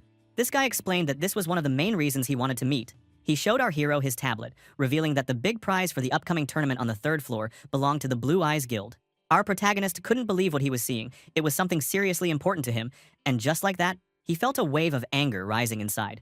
Somewhere else, Rina checked her tablet to find out that Subaru's stream was already over. She wondered if the other matters was finished over there. She finally found Shigure, who was just waiting around, and asked if it was already done. Ashen hair, cold as ice, said it had ended a long time ago. This woman was ticked off, demanding to know what he'd been doing all this time. This guy said he'd been thinking about whether to kill a bunch of defeated enemies or let them go. She told him to just finish them off since they knew who sent them, but he explained he wasn't sure about that. He said if Kazuki really sent them, he would not have sent such weaklings. Still, he admitted there was a problem with letting them go. If their hiding place got exposed, they'd be in serious trouble. Rina, who was not in the mood for mercy, while Shigure's ice skill held the enemy team frozen in place, she called up a bunch of sharp blades and aimed right at those unlucky fools. This guy tried to yell at her to stop, but our girl already let those blades fly, slicing through the enemies at insane speed. The poor guys never stood a chance. One second they were there, the next, just broken ice and regrets. He totally lost it, screaming at this woman for going too far, with chunks of ice flying everywhere. But she snapped back, saying it didn't matter if Kazuki sent them or not. If they let anyone go, their secret would be out, and everyone would know they were still alive. She told him off for being too soft, reminding him he should be way more ruthless if he wanted to survive. At that point, Ashen Hair sighed and admitted she was right, saying sorry for hesitating. Things got quiet for a sec, then Ashen Hair whipped out his tablet and told his mate to check something out. The second she looked, her face went from annoyed to seriously pissed. She started cursing those idiots on the screen. This man, trying to play it cool, asked if that made her mad, and bro, this war lady went off, yelling that, of course, she was mad. Turns out the screen was showing a sneaker. Yeah, just a pair of shoes, but not just any shoe. She screamed that it was Toshiya, one of their old friends. Shigure figured it out right away. He said this was 100% bait, a trap just waiting for them. This lady agreed, realizing that their enemies must know they were still out here somewhere. But even knowing it was a trap, this dude insisted they had to get the items back. She wasn't about to just sit around either, but her mate stopped her before she could run off on her own. He admitted sneaking around wasn't really his thing, but this warrioress was always good at that stuff. She just rolled her eyes and said she'd do it anyway, with or without his permission. Before she ran out the door though, Ashen Hair explained that he didn't want her to just rush in and get caught. He suggested waiting until after the tournament and then stealing the stuff once the winner was decided. Way less risky. Meanwhile, back at the restaurant, Subaru was getting shown the tournament prize by John Teal, his manager. And guess what it was? None other than Talaria, the legendary shoes that belonged to Toshiya, one of the Blue Eyes Guild's relics. This boss asked our boy if he wanted to join the tournament, and our MC pretty much shouted, yes. He was super interested, maybe a little too interested. This guy was over the moon, saying he didn't expect our hero to get so hyped. Apparently, this chief's whole plan was to use our MC's streaming name and make a series all about chasing down the relics of the Blue Eyes Guild, thinking it'd bring in a ton of views. Our protagonist was fuming inside. This guy was using Toshiya's memory as just an ad campaign for his stream, but on the outside, he kept cool, hiding his anger and agreeing to play along. This dude was pumped, cheering our boy on and wishing him luck, saying he'd be rooting for him the whole time. Our hero left the restaurant, swearing to himself he'd never let anyone else get their hands on those relics, no matter what. Later that night, Subaru was just chilling on his bed, thinking about the tournament. He was seriously hoping it'd be a solo event to make things easier, but knew he couldn't really choose the rules right now. Then, someone knocked on the door, a soft voice saying it was Hatsuka. Debating whether he should keep his mask on, he decided to play it safe and kept the mask, opening the door to see this lady standing there in a super fancy red dress. The poor girl looked surprised that our boy was still rocking the mask, even inside. Our MC just invited her in, but that only made her more confused. Like, did he really mean she could come in? When he noticed her hesitation, he told her it was fine if she wanted to talk in the hallway instead. She refused so fast, apologized, and hurried into the room, checking out the super basic setup he had. Subaru eyed her from behind the mask, realizing right away that Hatsuka's magical power ran deep. This lady was no regular manager. She felt his stare and got all nervous, asking if something was wrong or if she had something on her face. Our protagonist just brushed it off, saying he was silent, then asked her about the tournament reference stuff she brought. This woman pulled herself together and apologized, explaining that the whole tournament would be a battle royale. Basically, everyone for themselves, fighting for one big prize. Our boy was happy to hear that meant it was solo, and she confirmed it, saying that's just how things go when there's only one top prize. She explained it would be held in a virtual arena, open to anyone from the third floor, and the entry fee was 3,000 credits, no limit on who could join. She promised to send him some old tournament material so he could see how things worked. Our MC checked out the stuff on the tablet she gave him and almost did a double take. It was all about him, clips of legendary Narukami Subaru moments, his win streaks, and even a How to Become Narukami Subaru in Battle Royale guide. The dude was honestly shocked. He thanked Hatsuka for all the effort, saying he'd use it for reference, and she replied that it was just her job. Then, this lady got all fidgety, asking if he'd heard anything from the boss. She told him they got a message from none other than the Blue Zone Guild, straight from Kazuki himself. That name alone was enough to freeze our MC, making his blood boil. She explained that they wanted to meet Subaru, and since he couldn't reach him directly, they sent an email to the company instead. Our hero instantly realized his old enemies were finally making their move. This woman guessed Kazuki probably wanted to cut some sort of deal or offer a better contract. But our boy shut her down quickly, telling her straight up to ignore whatever they said. She was stunned. Our protagonist explained cold as ice that he had no plans to join Blue Zone or any other guild. At that, this lady almost jumped out of her seat in happiness, saying she was super relieved and had been worried about whether to tell him or not. Now, she was totally happy with her choice. She wished him a good night with a big smile and told him to enjoy himself until their next joint stream, then left, practically glowing with excitement. After she left, our MC just shook his head, thinking she was celebrating like she just won a gold medal or something. He finally took off his mask, thinking about how hard this girl worked, even though she was technically just a normal employee. Deep down, our hero had to admit Hatsuka really was one of a kind. And outside that room, she kept right on celebrating her little victory. So, on the day of the big joint stream, Manager John and the famous analyst Hawkeye met up in this giant, tricked-out studio. This boss was staring at his project plan, thinking this whole thing was basically a head-to-head test between the legendary Narukami Subaru and the new guy with the same name. He warned this streamer that if he lost, it would be a huge embarrassment. But this guy just grinned and said he was always up for a challenge. He sounded real confident, even bragging that he never lost a fight before. This chief just laughed, telling him it all came down to how Narukami performed. Right then, Hatsuka walked in with our boy Subaru. This boss welcomed them, and Hawkeye got this big sly grin. He joked that this was his chance to become a star, and that he was finally meeting the legend himself. This streamer introduced himself to our boy, who looked around at how massive the place was, then said hi back and was glad to work together. This guy actually got hyped, saying he was a huge fan and felt like he was meeting the real Narukami Subaru. Our protagonist tried to keep things humble, saying he was just a beginner now, but you could tell this dude was already impressed. Before the guys could start fanboying any harder, this chief jumped in and said they should save the friendly stuff for after the stream. Then, right on cue, the system announced Hawkeye's live stream was starting. This guy hyped up his viewers and, dude, his numbers shot up like crazy. Over 12,000 people watching in seconds. Even he was shocked, but he played it cool, telling everyone the big moment had arrived and he had a super special guest. He announced our MC to the fans, and the chat went wild. Some people were welcoming him, others were roasting him, and a bunch were asking who he actually was. Hawkeye threw some shade, saying our boy was so mysterious that even his own manager hadn't seen his face. Our protagonist fired back, saying he was actually really handsome, which made the comments go totally nuts. People started spamming for a face reveal. Some even dropped donations, demanding proof. Hawkeye laughed, saying his stream was crazier than usual, and our boy's presence was blowing up the chat way more than he expected. Our MC then got serious, saying he wasn't going to lose to this guy. And that just made this streamer admit to himself that this guy was even funnier and cooler than he thought.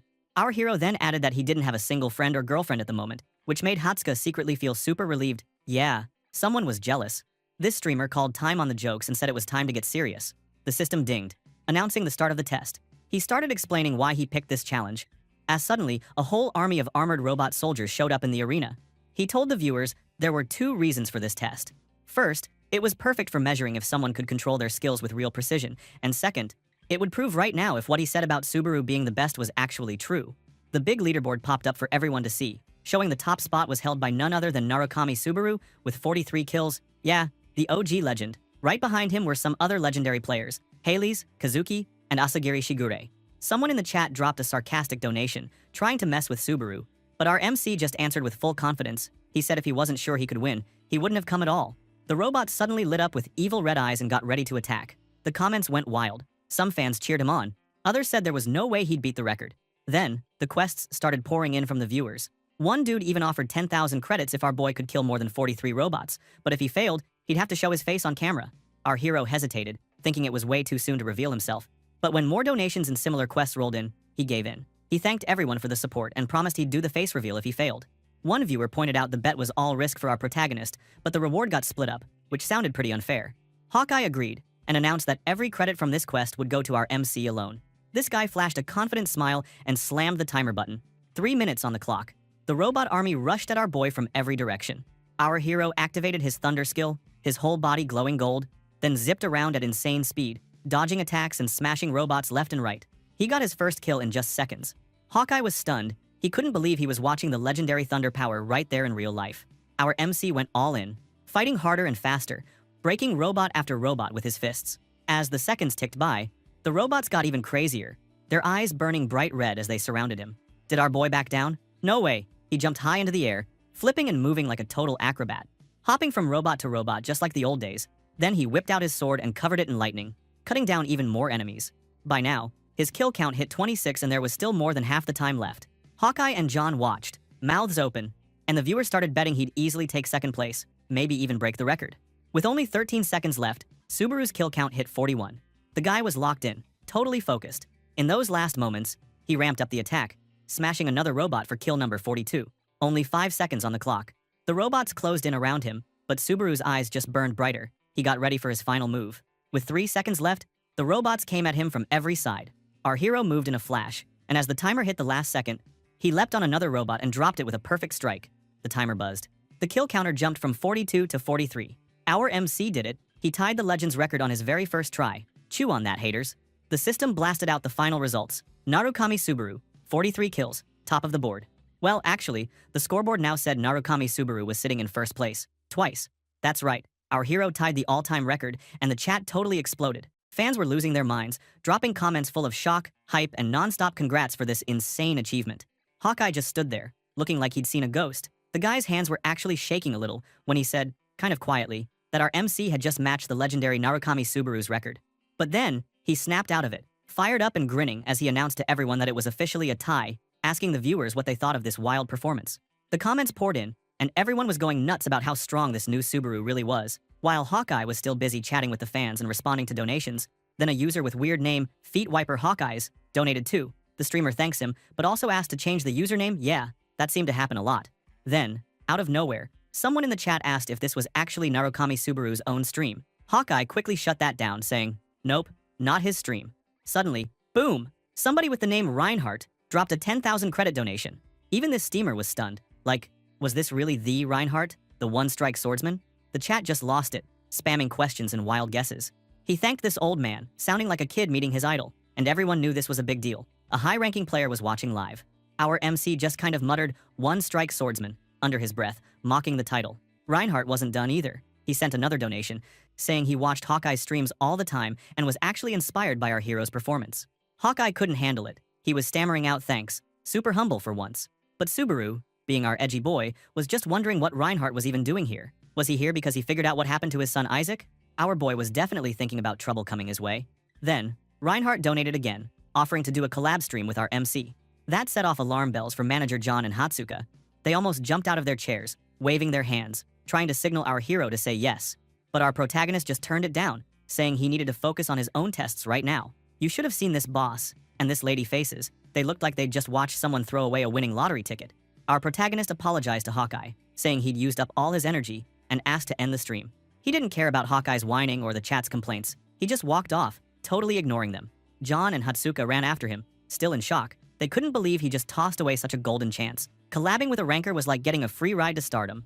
Our boy just shrugged and asked if all that was really so important. This guy tried to explain that working with top rankers was super rare and basically career-changing. Our MC hit them with a cold, confident line. If being a ranker was such a big deal, then he'd just become one himself. No biggie, right? Even Hawkeye ran over, telling our hero how amazing his performance was and promising to send over his share of the stream profits. But this guy had to ask. He noticed our boy didn't look his best in the fight, like he might be hurt or struggling with something. Our MC realized right then that this dude really did earn that Hawkeye name. He saw straight through Subaru's act. Our protagonist figured out that no matter what, the result today would be risky. If he won, the hype would die fast. If he lost, people would just say he wasn't as good as the legend. So, Subaru explained, for him this stream was never about beating the old legend or falling behind.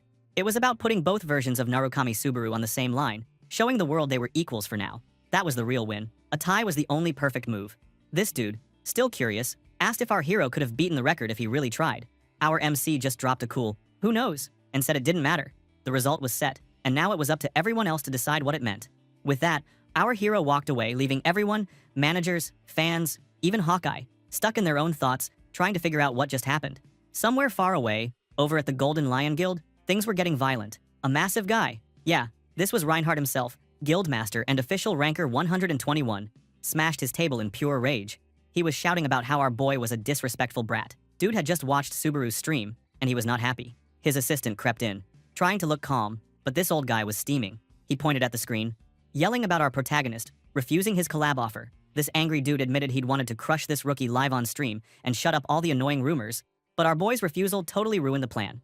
He didn't even care about the credits he threw away. What really set him off was the insult to his pride. The assistant tried to hand him the device he just dropped, and this angry man demanded news about Master Isaac. The assistant explained they were still looking for him, and that a missing kid like Isaac wasn't weird for a few days. This angry man lost it, grabbed his assistant by the neck, and nearly choked him out, threatening him for mocking his orders. With one angry shove, he threw the guy across the room, then snapped at him for daring to question his commands. The poor assistant scrambled on the floor, begging for mercy and promising to get back to work as soon as possible. Meanwhile, back on the normal side of things, Hatsuka was scrolling on her phone when her annoying manager called. Her nagging boss scolded her for not sounding excited enough, telling her to show the same hype as Narukami. She groaned. Apparently, this happened a lot. But the manager reminded her not to waste the shot Reinhardt offered. She asked what they could even do, and the manager said our MC was still a streamer. She should try to convince him again. But this lady knew better. She admitted that our hero only cared about climbing the tower, not about easy shortcuts. The manager was getting mad while cooking, telling this woman that she only got excited when fighting with him. So, she just said she would hang up, not caring about his desperate begging to stop her. But even though she acted all tough, our girl admitted to herself that missing this chance would be stupid. She decided to give it another shot. So, she knocked on Subaru's door, calling his name. When our protagonist opened up, she was surprised. He still had his mask on. He told her that wearing the mask made him feel more comfortable right now. Then, our boy teased her, asking if she was also curious about his real face. That just made her all flustered, and she denied it hard. She explained that the mask made people think of the original Narukami Subaru, and said that maybe, one day, our MC could show his real face, but only when he was ready to stand as himself. Then our boy started wondering out loud why everyone was so obsessed with Narukami Subaru anyway. Hatsuka listed some reasons, like how the OG our MC started weak, or just that even his existence was cool. But the big thing, she said, was that Narukami Subaru gave everyone hope. That word made he pause. This woman told him her story, saying he probably didn't know this part. When she first arrived at the tower, there was nothing, no food, monsters everywhere, and no way to make money. Life was just chaos, and surviving meant always climbing higher. The more they climbed, the more credits they got, so little by little, people started thinking this world could belong to them. The greatest players made them believe the tower could really be conquered, and at the top of all those heroes was Narukami Subaru. She explained that he didn't just pass floors. He proved that impossible things could be done. Our hero asked if she really believed all that. She answered that it was a secret, just like whatever he hid behind his mask, but maybe she would tell him one day. Our MC realized he was asking too many questions and apologized, inviting her in to talk about whatever she needed. But she suddenly panicked and said it wasn't important after all, then ran off. Our boy just watched her go, while she blamed herself for her chattering and failure to convince him. She was also totally freaking out about why her heart pounded every time he asked her to come inside. Our protagonist was left alone, muttering the word hope with a sarcastic smile. Later, our boy started a new stream. His loyal fans jumped in right away, some viewers dropped donations, and asking why he refused Reinhardt's collab. Then, out of nowhere, a massive donation popped up from Mondo of the Yggdrasil Guild, begging for a moment of his time about something important. Our MC's chat was full of people begging him to join one faction or another on the third floor, or asking if he'd just keep going solo. The hype was wild, and donations kept rolling in. So, he decided that if people wanted collabs and drama so much, he'd give it to them, if they kept paying. Two options appeared: join the Ottoman Empire or the Conrad Kingdom. The chat went nuts, making jokes about how times change and arguing about which group was stronger. The system explained that picking a side would change everything about this stage, since the two factions hated each other and all the quests would be different depending on Subaru's loyalty. Then boom, our MC chose Conrad Kingdom. Apparently, only 3% of players went with Conrad. There was a reason for that, and our protagonist found out fast. He appeared in the kingdom's mercenary rest lounge. He barely walked in before a huge guy noticed him. The dude grinned like a shark, saying it was perfect timing for a new guy to show up and kill his boredom. This meathead came right at Subaru, obviously trying to pick a fight. But our boy didn't back down, not even close. He slammed shoulders with the guy so hard that the big dude almost fell over. Now, the bully, super mad, yelled at our MC and demanded to know what his problem was. Our hero just stared him down and said the real problem was with him, and that the shove was on purpose. The guy lost it, grabbed our protagonist by the collar, and started freaking out. He called our MC scum, asking how an E-rank mercenary dared to talk back to a B-rank ranker. A bunch of other mercenaries gathered, whispering that Vulture was bullying another rookie. But our boy was on his own vibe. He wanted to test something out on this so-called ranker. Suddenly, sparks of lightning crackled around our MC's leg. With one quick move, he kicked Vulture straight up into the air, sending the big guy flying and knocking him out cold. Everyone around just froze, staring at the new guy in shock. Some joked that maybe Vulture was just sick, while another guy said he clearly saw the newcomer blast him with a kick. Someone got mad, asking why an E-rank mercenary was showing off, and threatened to rip off Subaru's mask. The whole group surrounded our boy, swearing this room would be his grave. Yeah, bad idea. A little while later, our hero had already wiped the floor with all of them. One of the mercenaries, gasping on the ground, muttered that this guy wasn't human. That's when a classy-looking man finally stepped in. He clapped, saying our protagonist had some wild skills, and introduced himself as Raymond, the rank examiner. This dude shook Subaru's hand and said he'd never seen him around before, then asked what kind of jobs he had already completed. Subaru told him that E-rank mercenaries could only do small missions anyway. Meanwhile, our boy was thinking about how this third-floor test worked. You had to complete a bunch of mercenary jobs and collect 10,000 experience points, but each E-rank mission only gave you about 50 points. Most people got stuck here for a year before finishing, but our MC didn't have time for that slow grind. That's why he started all this drama, to find a shortcut. Raymond noticed and asked if he was from the other world, which is what the locals called players. He said he hadn't seen many of them lately, but rules were rules. No special treatment for anyone, no matter where they came from. Why give out privileges to someone who was just going to leave anyway? But our hero cut him off, straight-faced, and said there was only one way to clear the third-floor test in a single shot, and that he'd do whatever it took to reach his dream. This guy just looked even more confused, wondering what the hell this crazy new guy was talking about. So, our boy looked Raymond in the face and said he was going to clear the Thunder Cave and claim it for the Conrad Kingdom. Yeah, he just put that out there like it was nothing. Rank Examiner could not believe his ears. He told Subaru that only A-rank mercenaries ever even tried that mission, and even then, there was a much bigger issue.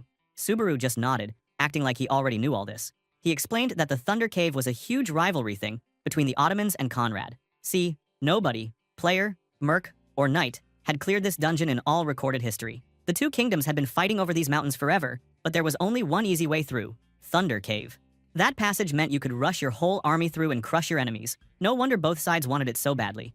Then, our boy made his move. He told Raymond to give him proof that he was rank A, swearing he wouldn't abuse it. In exchange, he would clear the cave for them. This guy had to think about it for a second, and our MC figured if the answer was no, things might get ugly. But this rank examiner surprised him by agreeing. He said he'd write a recommendation letter so our hero could join the upcoming raid team. After all, the more guys, the better. The raid squad was leaving in 5 days, and this man promised to bring the letter then. Right away, our boy's streaming quest started going nuts. Viewers were throwing thousands of credits at him, begging him to clear the dungeon solo for extra glory. He noticed the raid was set for the exact day the tournament ended. He couldn't help but wonder if the Blue Zone Guild planned that on purpose. Raymond left, still looking like he'd seen a ghost, and even admitted he'd tried Thunder Cave himself when he was younger but lost half his squad in there. Our protagonist reassured him it wouldn't go down like that this time. Raymond was so confused, he had to ask why our MC even wanted the letter, if he was so sure of himself. That's when our hero let him in on the real plan. He was going in alone. This gentleman totally lost it, saying the cave was built for 20-man teams, and how the hell was our protagonist gonna solo that? Conrad was already short on people compared to the Ottomans. He figured our hero must have some secret squad, but our boy just told him straight, nope, not right now. Meanwhile, Rena was out there climbing crazy mountains for her own mission, watching our boy stream the whole time. She said he looked just like the original Subaru, and kind of wished it wasn't even a stream. She heard him talk about not caring to do the normal test stuff, and she laughed to herself. Then, our MC suddenly ended his stream, and this woman grumbled because she wanted something to distract her on her climb. But she smiled anyway, thinking he was so much like the real our hero, always doing whatever he wanted. She remembered he would be in the tournament too, so she decided to stick around hoping to talk to him. She even wished, deep down, that he wouldn't win. Guess she was feeling competitive. Elsewhere, in a bustling town street, our MC walked together with Hasuka. She was watching and praising him, saying he totally nailed the Narukami Subaru style, even though the viewers were booing him for not being a people pleaser. She explained that it was this exact attitude, the unexpected moves and not caring about the crowd, that made his stream epic. Our protagonist thanked her for the advice. She asked about his next move, so he told her straight up he was gonna hunt monsters until the tournament, level up, and test his thunder power, and see how the Thunder Heart worked for him. All the while, he promised himself no way was he letting anyone take Toshiya's memento from him. Now, let's switch to Genzaki Naoto, a dude from the Blue Zone Guild, who was stomping through the city, pissed about having to come out for someone. Usually, people lined up to see him, but now he had to dance to someone else's beat. He stormed into a bar, announced his arrival, and got waved over by John, Subaru's content manager. This boss was all polite, telling Genzaki he heard he wanted to talk to one of their creators. This punk got straight to the point, asking where the big shot was. This boss told him our hero wasn't there. He was busy. This scum thought that was crazy. What could possibly be more important than meeting him? But this guy wouldn't spill any private info, just said they already delivered Subaru's answer. He wasn't interested in the Blue Zone offer. This grump got more annoyed, saying he was going to talk to our MC directly, but John wouldn't budge. This punk called him out, saying he was just protecting his moneymaker, and freaked out about leaving empty-handed. He pounded the table, saying he knew what their game was, and warned that it was smarter to join a big guild than some streaming company. The company boss just shrugged, saying popular streamers made as much as top-tier players, and that he'd met plenty of old-school types with the same attitude. That made Genzaki laugh, accusing this boss of trying to pick a fight with Blue Zone. But this guy asked him to listen up. Their company always put their creators' wishes first. Since Narukami's answer was clear, they were backing him 100%. This scum tried to act tough and hinted that Blue Zone wouldn't just let this slide, But John's whole vibe changed. He got cold and serious, telling this grump that there are people out there you really can't move with threats or violence. If this dude was done, he should leave. This scum froze, suddenly feeling some crazy, crushing pressure from John's mana. He tried to muster up some attitude and ask who this guy thought he was talking to, but this boss was just sitting there, totally chill. So, this grump backed out, totally thrown off, and left with a promise for revenge, though he was clearly shaken. This dude just smirked, thinking this punk's threats were pretty lame. 3 days passed, and our hero ended up right in the middle of the Sky Serpent's nest. The place looked like a disaster. Rocks everywhere, ground all busted up, and huge evil serpents thrashing around as someone stepped on their tails. A giant white serpent, bigger than a bus and looking pissed off, with scars on its face and blood dripping off its fangs. Our MC is standing in front of it, looking tiny but all badass, ready to hunt this nasty beast down. Our boy's eyes were lit up, and he looked like he was about to do something insane. Then, boom, he ran right onto the face of the monster and smacked it so hard with his sword that it made the blood splatter everywhere. The poor snake started freaking out, screaming and writhing, while the whole sky started shining yellow. Our hero just stood there, his sword covered in blood, totally calm while the energy around him faded. The guy decided he was done with the warm-up, thinking this test run was enough, so he told himself he should wrap it up. Then he blasted up into the air, lightning crackling everywhere, and came crashing down on top of the serpent's open mouth. There was a massive flash, like someone dropped a lightning bomb, and suddenly the snake was toast. The system messages started popping up like fireworks. He got the message that he had beaten the Sky Serpent boss, then leveled up, and then a bunch of his stats went up one after another. Not bad for 3 days of work. Our hero sat there, chilling on top of the dead, bloody serpent, totally casual. He checked out this huge glowing red fang he'd ripped out, a Sky Serpent's fang. He figured this thing would be worth at least 10,000 credits, or that's what it sold for back in his day. Then he checked his stats. Subaru Hosoi, level 35, and all his numbers looked pretty beefy. 9 levels in just 3 days? That's straight up nutty. But our MC didn't want to get too greedy. He had a promise to keep to take back Toshiya's legacy. The next day, our hero met Hatsuka in a fancy restaurant. She was hyped out of her mind, waving her hands around and almost screaming. Our hero sat across from her in his mask, wondering what the hell got her so excited. She asked if he'd seen it, but he just looked confused and said he'd been too busy grinding. This lady told him not to worry, that this was exactly what made him Narukami Subaru, but there was one thing different about him compared to the original. She slid him a tablet, told him to check it, and when he looked, he saw it was the revenue statement from his last stream with Hawkeye. Almost 50,000 credits? Even our MC was a little shocked, but Hatsuka had more to say.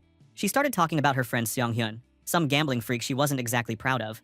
Thanks to this dude, she learned about gambling odds and payout rates. She explained how the stronger a player, the lower the payout rate, since it's basically a safe bet. Right now, everyone betting on our MC could make 6.1 times their money, which sounded cool, but there was some other dude with a payout rate of 1.2 times, basically the favorite to win it all. She dropped the name, Omar Schneider. This guy had been stuck on floor 3 for 10 years, obsessed with conquering the Cave of Thunder. He wasn't even a streamer or a top ranker, but everyone knew him because of his crazy dedication. She warned our MC that this Schneider guy was probably already making plans. Since Subaru's big solo challenge was like spitting right in his face after 10 years of hard work, that was some serious beef brewing. And you could see Hatsuka getting really close, almost in our hero's face.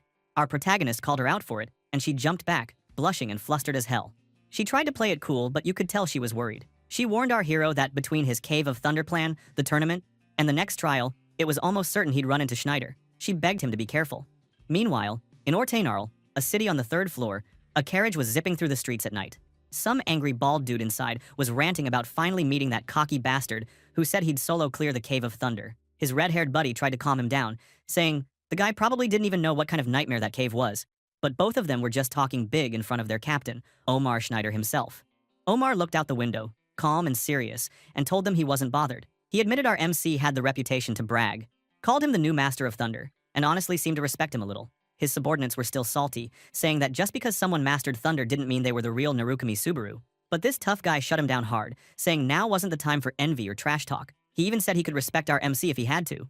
The two subordinates were in shock, thinking their captain's pride was getting smashed. But you could tell Omar was thinking deeply, wondering how this streamer was going to back up all his big talk against a monster challenge like the Cave of Thunder. Back in our MC's room, he was digging through documents and old news stories.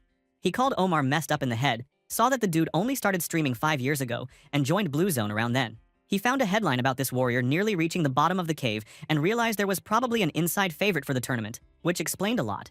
But our MC wasn't worried. He was thinking to himself that he was already back in action, ready to see if things would really go the way this dude wanted. The next day, the market in Ordinar was popping, people everywhere, and a tough-looking merchant arguing with a player trying to sell some monster hide. The merchant said the hide was trash, offered a low price, and the poor player walked away looking totally defeated. The merchant was grinning to himself, thinking he'd scored a nice deal since most folks didn't even know how valuable those hides really were.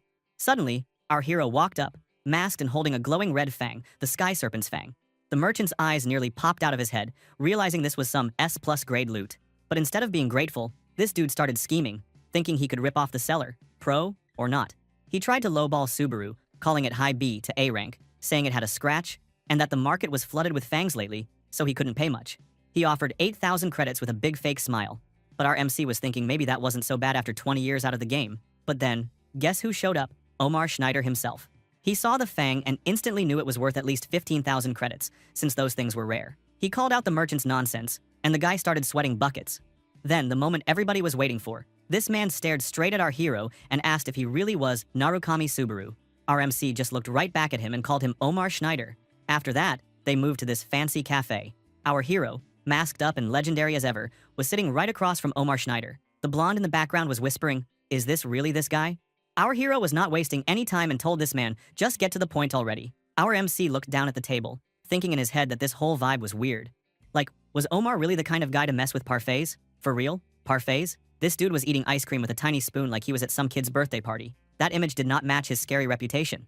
Anyway, this tough guy got serious. He said our boy had bragged about soloing the Cave of Thunder. Our MC just answered straight up, "That's right, he did. So what?" This warrior said at first he thought our boy was just a cocky nobody, coming up to floor 3 and running his mouth. But now, after watching him, he had mixed feelings. He would give our hero half his respect, but he still didn't get how people could compare him to the original Narukami Subaru. Subaru noticed those eyes. Yeah, this dude looked like a weirdo, but there was fire in there. Guy wasn't joking around. So our protagonist shot back that he hoped this wasn't just about getting a pat on the head. But Omar dropped it. He had a proposal. He wanted Subaru to take back what he said about clearing the Cave of Thunder, live on stream, and apologize for being so cocky. Not right away, but if this beefcake beat him in the tournament, that's when Subaru would have to bow down and admit he was out of line. The poor guy just exhaled, then agreed. But he set his own condition. If he won, this guy had to spill everything he knew about Spirit Cave. Those were the terms. Omar smirked, super confident, and said, "Deal." He basically told the whole room. There was no chance he'd lose anyway, not to someone like our MC. Then he stood up, ready to walk off, and everyone in the cafe was watching, like they could feel the sparks between these two. As this man left, our MC stared at the parfait sitting there, thinking that maybe this guy hadn't wasted those 10 years grinding after all. Jump to the Soughton Entertainment office. There was this guy, Seong Hyun, just slouched in his chair, eyes glued to his tablet. Suddenly, he freaked out. Over 10,000 people had signed up for the tournament. He checked out the prize on his screen, a pair of legendary shoes called Talaria. This dude started talking to himself, saying that if they'd had this back when he was on the 3rd floor, he would have joined for sure. Then he looked at the betting options. Narukami Subaru was risky but wild, and Omar was the safe bet. The dude had this smug look, numbers flying around in the air, all that, he said with so many players. The answer was obvious. Even if the payout was only 1.2x, a pro gambler like him always bet on trust, not just on the numbers. Then he did something crazy. He put all his credits on Omar Schneider, saying gambling was the fastest way to go broke. Not the smartest move, bro. But just as he was feeling proud, his tablet went nuts with an incoming call from his coworker, Hatsuka. Poor Seong-hyun almost had a heart attack, rolling out of his chair in total panic. He picked up the tablet, still freaking out, and started yelling that someone was spying on him. This lady's voice came through, asking what he was doing. Her coworker tried to play it cool, but she caught him. She knew he was gambling again. The guy started ranting about hidden bugs and how she must have planted something to watch him. This woman didn't care. She just wanted to know what he was up to. Hatsuka said she was just betting on Subaru. Seong-hyun lost it. He yelled that credits were precious and asked if she really thought our MC was going to win. He said it wasn't that he doubted her, but if you looked at fighting styles, power, and the numbers, Omar was in a league of his own. He said people said this guy had done more on floor 3 than the original Narukami Subaru. He called Hatsuka's bet on our hero a fantasy wrapped in a fairy tale. Then she got all fired up and said if he was so confident, they should bet their whole next paycheck against each other. Seong-hyun agreed, but you could tell he was kinda shocked. When Hatsuka was walking while talking on the phone, a mysterious hooded person passed by, and she was suddenly startled. Then she looked back and hung up the call, leaving poor this dude sitting there in a daze, staring at his tablet and wondering what the hell just happened. Outside, the city was packed. Schneider was walking through the crowd with his subordinate. He asked his captain what our MC looked like, and Omar just said, "He's no amateur." This bald guy was astonished, asking if his captain might lose to our boy. But this man just grinned, totally sure he would win. No doubt at all, he wasn't worried for a second. But they weren't the only ones watching. Up on a rooftop, some mysterious hooded figure was checking out the whole scene. This person said Omar's mana was no joke, and looked really sure that this dude was the favorite here. Finally, tournament day arrived. Flags waved over the city, and the place looked epic. At the Ortnarl Coliseum, the crowd was going nuts, everyone eager for action. Our hero walked down this dark hallway, sword on his back, mask shining in the light. He stepped into the arena, confetti raining down, and the cheering crowd went wild. People in the stands started losing their minds. One guy recognized the mask. Narukami Subaru was here to compete. The girl next to him said she thought voting was already closed, and that Subaru's odds were second place at best. She asked who the number one was, and you already know, it was Omar. Then, as if on cue, this guy made his entrance, looking like a total boss with his giant spear. The crowd exploded, chanting his name over and over. Dude was a real rock star. Up above, the host floated down. Mizuha, this energetic blonde from Blue Zone, hyped up the crowd as the tournament host. She explained the rules, splitting the event into qualifiers and a main event. Then, she showed off the prize. The legendary Talaria, Hermes's magic shoes, glowing and floating above her hands. Everyone stared, amazed. She said these were the pride of Blue Zone and the relic once owned by Hibiki Toshiya from Blue Eyes. Subaru looked up at those shoes, thinking to himself that he would get them back for his honor, no matter what. In the crowd, Hatsuka was going full fangirl, cheeks red and eyes shining, waiting for Subaru to start his stream. That mysterious hooded figure from the roof was now walking through the stands too, staring at this lady and remembering her from before. Something was definitely up with that one. Then, the streamer started. Our favorite streamer popped up in the middle of Ortonal Coliseum, ready for the new tournament. He rocked his mask and dark gear, standing all cool while a bunch of players hung around in the background. Bro, the hype was real. As soon as he went live, blue system messages flashed in the sky. Our boy's live stream had started. People in the stream chat went wild. There were messages like, "Let's go," "Aiming for the win," and "Long time no see." Some even called him out for disappearing all the time, saying they'd been waiting for him to show up. Subaru apologized, saying he knew he'd been gone. The chat clowned on him, joking that it was just him ghosting everyone, but hey, what's new? That's pretty much his style. Some people wondered if this was the real Thunder stream. Others said it sounded like noob slang, and the chat just kept rolling. One even said they were watching both the stream and the tournament from the stands, which is honestly kind of insane. Our MC looked over the crowd, eyes glowing behind his mask. He could barely keep up with all the chat spam. Then, bam, a system message popped up. Someone named Narukami Subaru Love cheered him on, saying if he won, they'd drop 30,000 credits. Our boy mentally thanked them for the cash. Meanwhile, the chat threw around predictions. Some thought he'd win easily. Others joked about him getting second place. One dude said he was just there to watch Subaru lose. Savage. Suddenly, Mizuha, the host, floated up in the air with fireworks and all this crazy green energy swirling around her. She yelled for everyone's attention, then shouted for the tournament to begin. She created a green energy ball, which grew to a massive size, then exploded across the whole Coliseum. The stands were packed, and everyone watched as the dark green energy covered the arena. Players looked up in shock, absolutely stunned. Random guys in the crowd started talking about how wild this was. Like, seriously, this was Blue Zone flexing hard. Another system message hit. You have entered the preliminaries. The Coliseum was now wrapped in a giant, glowing green dome. A new system message came up. The preliminaries had started, and the rules were simple. If you died, you were out, and everyone but yourself was an enemy. Kind of brutal if you ask me. The goal? Survive until only 1,000 people were left, out of over 10,000 starters. That's a lot of people to beat. The Coliseum turned into a big forest, sunlight breaking through the trees while silhouettes of players moved in the distance. Subaru stood there, calm as ever. He thought to himself that, since it was a solo match, nobody would target him in the prelims, and he could just chill and save his strength. Suddenly, new missions popped up around him. Viewers were dropping extra credit rewards for every kill. Our MC counted up the rewards and figured there were 200 credits flying around now. A random ran from him, instantly terrified merely by his presence. But our boy sees it as a walking cache. While Subaru was minding his own business, Omar Schneider showed up on the other side of the forest. This guy was a beast. He only cared about one thing, taking down our hero. He made it clear in his head that he wasn't interested in fighting the weaklings. Someone tried to hit him with an arrow, but missed. The group of mercenaries with the archer joked around, thinking they could handle any problem with numbers, and even called this dude just some washed-up guy stuck on floor 3 for a decade. Bro, they had no idea. Omar proved them wrong fast. One cocky player rushed at him with a katana, but he just stabbed him through, easy. The other mercenaries freaked out. They couldn't believe this guy's spear even reached that far. Then this guy let loose, his spear glowing with purple energy. He took down the rest of the group, flexed on them, and told everyone that shortcuts didn't work here. Only your own strength could save you in this tower. The rest of the players were so scared, they could barely move. Over at the spectator stands, people watching the match on big screens were freaking out too. They're amazed by Omar in action. Back in the arena, he started slicing through opponents with his glowing purple spear. He was so fast and strong that other players could barely react. One guy tried to run away, saying this wasn't even a real fight, while another tried to shout him down, but nobody was sticking around to fight the legend head-on. In the spectator seats, a mysterious hooded figure wearing a mask of our MC watched the match. It was Rina. She admitted that out of all the players, Omar was in a different league and would definitely break into the top ranks soon. But even this hooded figure was annoyed by Hatsuka, Subaru's manager, who was yelling at the screen and calling all the other players cowards. Then this hooded lady spotted her watching our hero's stream. and she asked her if she knew about Narukami Subaru. Hatsuka, surprised that she wears that legendary mask, guessed they must be a Narukami Subaru fan too. This lady manager went all fangirl, saying she'd been a fan for 20 years. Then, she introduced herself. Back on the battlefield, the system reported only 1,342 survivors left. Subaru checked his kill count. He was up to 98, including the last guy who tried to escape. He figured the round was about to end, but honestly, he thought 200 credits per head was kind of lame.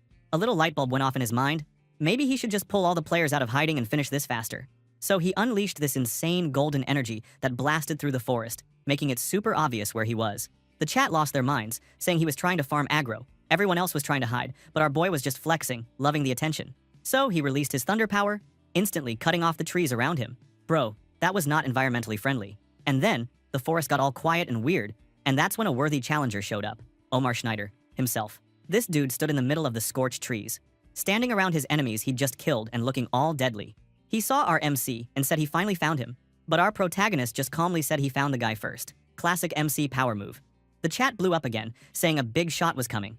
Everyone knew there was a 10,000 credit bounty for taking down that legendary spearman, and they were ready to watch the fight. Our hero thought to himself that there was no reason to drag this out. He wanted to finish things here.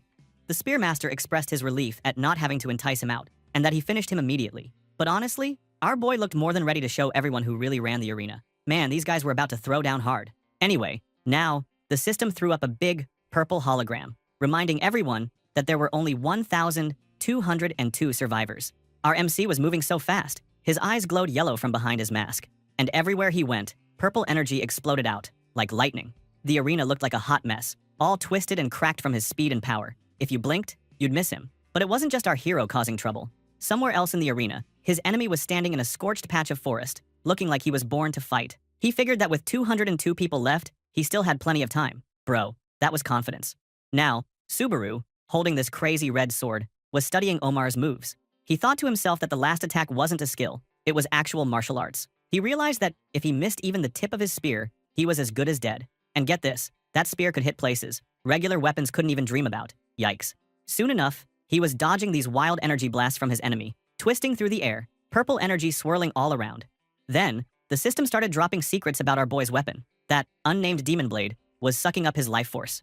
But, in exchange, it pumped up all of his stats. Luckily, another skill, the Wedge of Greed level 4, was keeping him from getting totally wrecked by the sword's side effects. Sounds rough, but hey, power has a price. Subaru kept swinging that sword, trading wild attacks with Omar, parrying spear strikes that got way too close for comfort. Sometimes, the tip of Omar's spear was just centimeters from our MC's face. Dude was living dangerously. Now, the big showdown kicked up another notch. Omar went for a heavy energy blast, his spear glowing purple. Our boy dodged with some slick moves, landing so hard he cracked the ground and sent purple energy in every direction. Both guys were moving almost too fast to see, their weapons clashing and bursting with color. It was almost beautiful, if you like your art violent and sparkly. And then, a pause. Subaru and Omar faced off, taking a second to breathe. Omar asked why Subaru wasn't using his thunder. Our MC just shrugged it off, saying it seemed like a waste, since the fight would be over soon anyway. Oof, that was cold. Well, his enemy did not like that answer, and it showed. A system alert flashed. There were 1,007 survivors left. He got angry, asking if Subaru was really saying it was a waste to use his lightning against him. He looked like he was about to explode. He then accused R of stalling for time, but our boy just kept his cool. Suddenly, Omar let loose with a massive attack. Boom. Our boy took the hit, got swallowed up in a giant purple and orange explosion, but when the dust cleared, he looked completely calm, maybe even a little smug. He taunted him, saying that better not have been his full power. Bro, the disrespect. Then, Omar's veins were popping with rage. But then the system hit everyone with a big notification. Only 1,003 survivors left.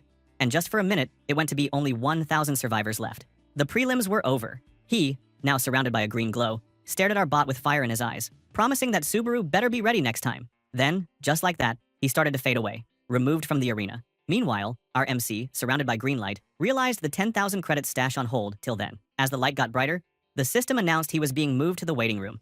Now our hero was chilling in the waiting room, still masked up, everything glowing blue and futuristic. The system let him know he had moved to the waiting room, and then gave him a 30-minute break. He just stood there, thinking about the fight. He admitted to himself that, yeah, he almost got crushed at the end. If he dragged it out any longer, he might have lost.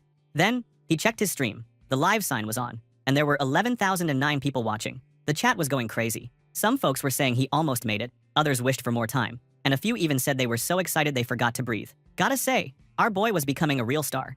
Somewhere else, in a fancy office, Hatsuka was making a big point. 10,000 viewers was the streamer's wall. If a streamer could get there even once, they could survive in the industry. That was a big moment for our MC. Back in the waiting room, Subaru thought about those 10,000 people. He was proud that he made it as a streamer, and that both his fight and his stream went well. Even the stream with Schneider ended up being a net positive. Still, even someone at Schneider's level can't clear the Cave of Thunder, huh? Meanwhile, in another place, a dude named Shigure was standing by a chill wooden house, looking up at the sky. He was sighing, thinking about all the crazy stuff going on. He checked his phone and thought that Schneider still had the advantage, and wondered why a guy like that was even on the 3rd floor. He figured the only thing Subaru had over Schneider was his thunder, and that, unless our MC had way more talent than it looked, a big upset wasn't likely. Of course, if he really had talent on par with his, a total comeback could happen. But from what he can tell, that doesn't seem to be the case. Back in the waiting room, suddenly, our boy got rewarded, twice, missions cleared, and 9,800 credits, each, came in from some wild-named donors. The chat roasted him a bit, calling him shameless and greedy, but he knew you had to grab what you could. He even thanked everyone, because why not? Then the system dropped more news. He spent 80,000 credits to boost his Wedge of Greed level 4, leaving him with just over 16,000 credits.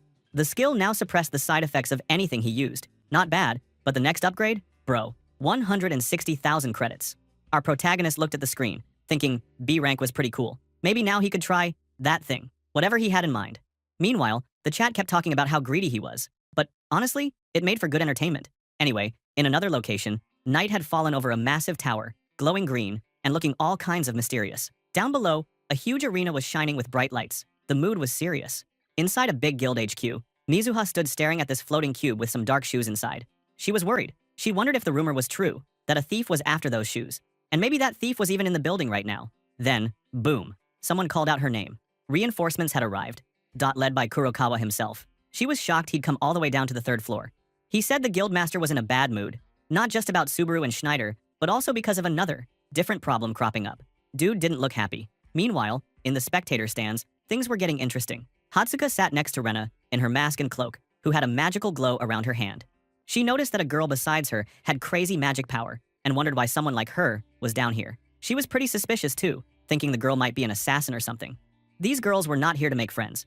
Then, Rena told Hatsuka, her name is Tamiya. Our manager smiled, and said the reason she was interested is because Tamiya has a strong aura, and she must have trained for a very long time. She also pointed out that she knew Tamiya was using a disguise skill and hiding her real face, and then she guessed she must have had a good reason for hiding, since strong people usually did. Rina, disguised as Tamiya, was surprised why she knew it. She starts thinking that maybe she's an assassin sent by Kyojo, but why is she so open about it? But then, things got serious. Hatsuka said that, just to be sure, she needed to ask if Tamiya was planning to mess with the tournament. Tamiya, with a little smirk, basically said, "And what if I was?" Hatsuka's aura exploded red, and she told her that, if she tried anything, she would stop her no matter what. Anyway, now, our protagonist, Subaru, was back in the crazy arena, ready for more action. The break was over, and the system basically shouted that the main event was starting.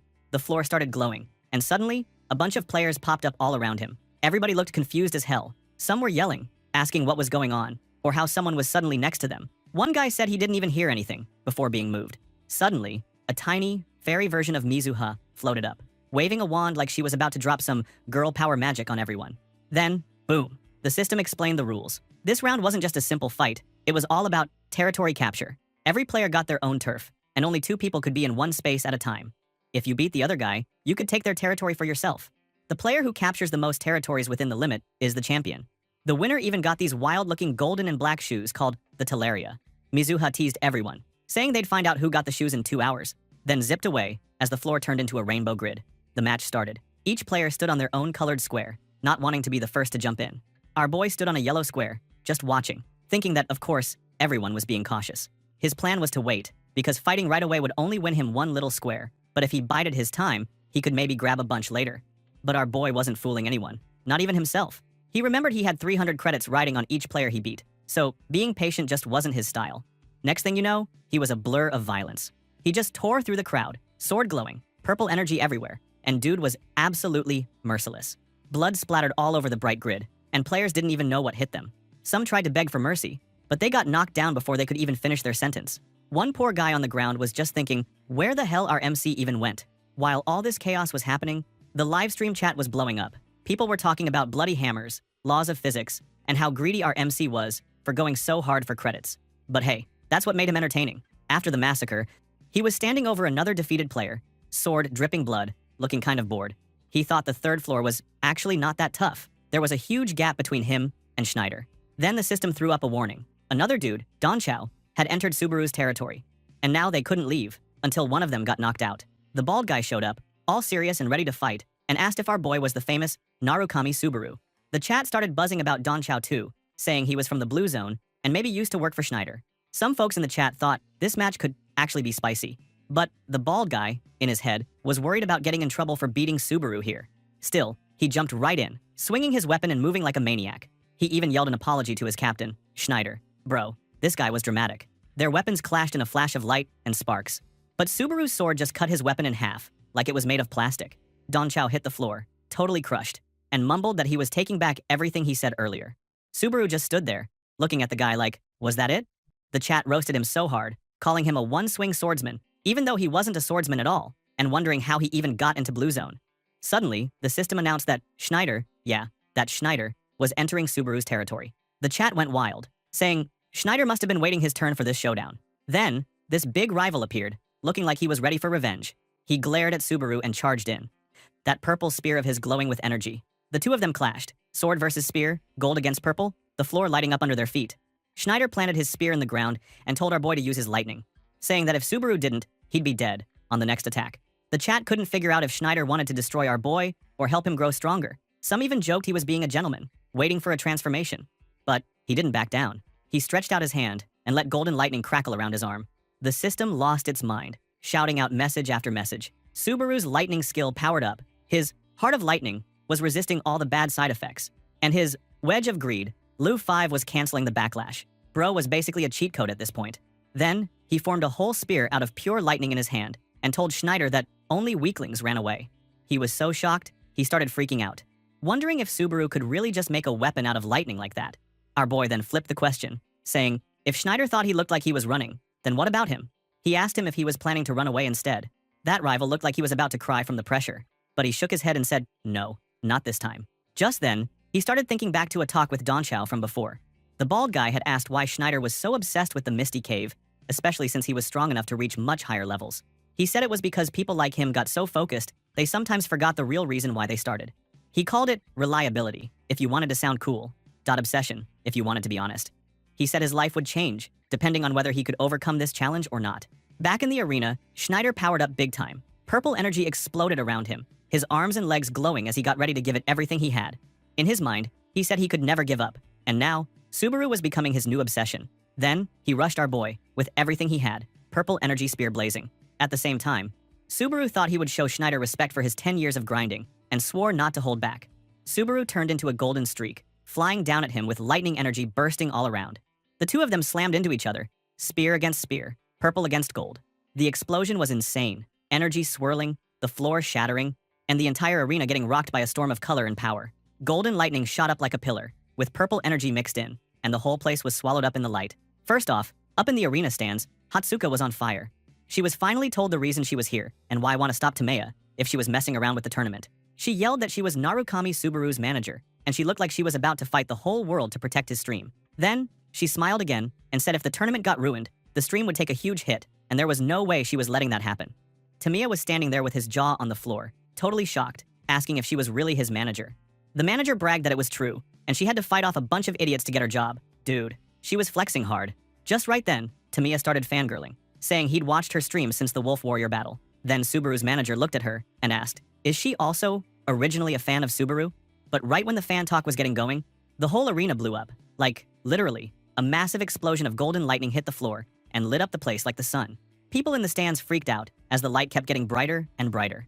Hatsuka looked terrified, and she muttered that there was no way this was happening.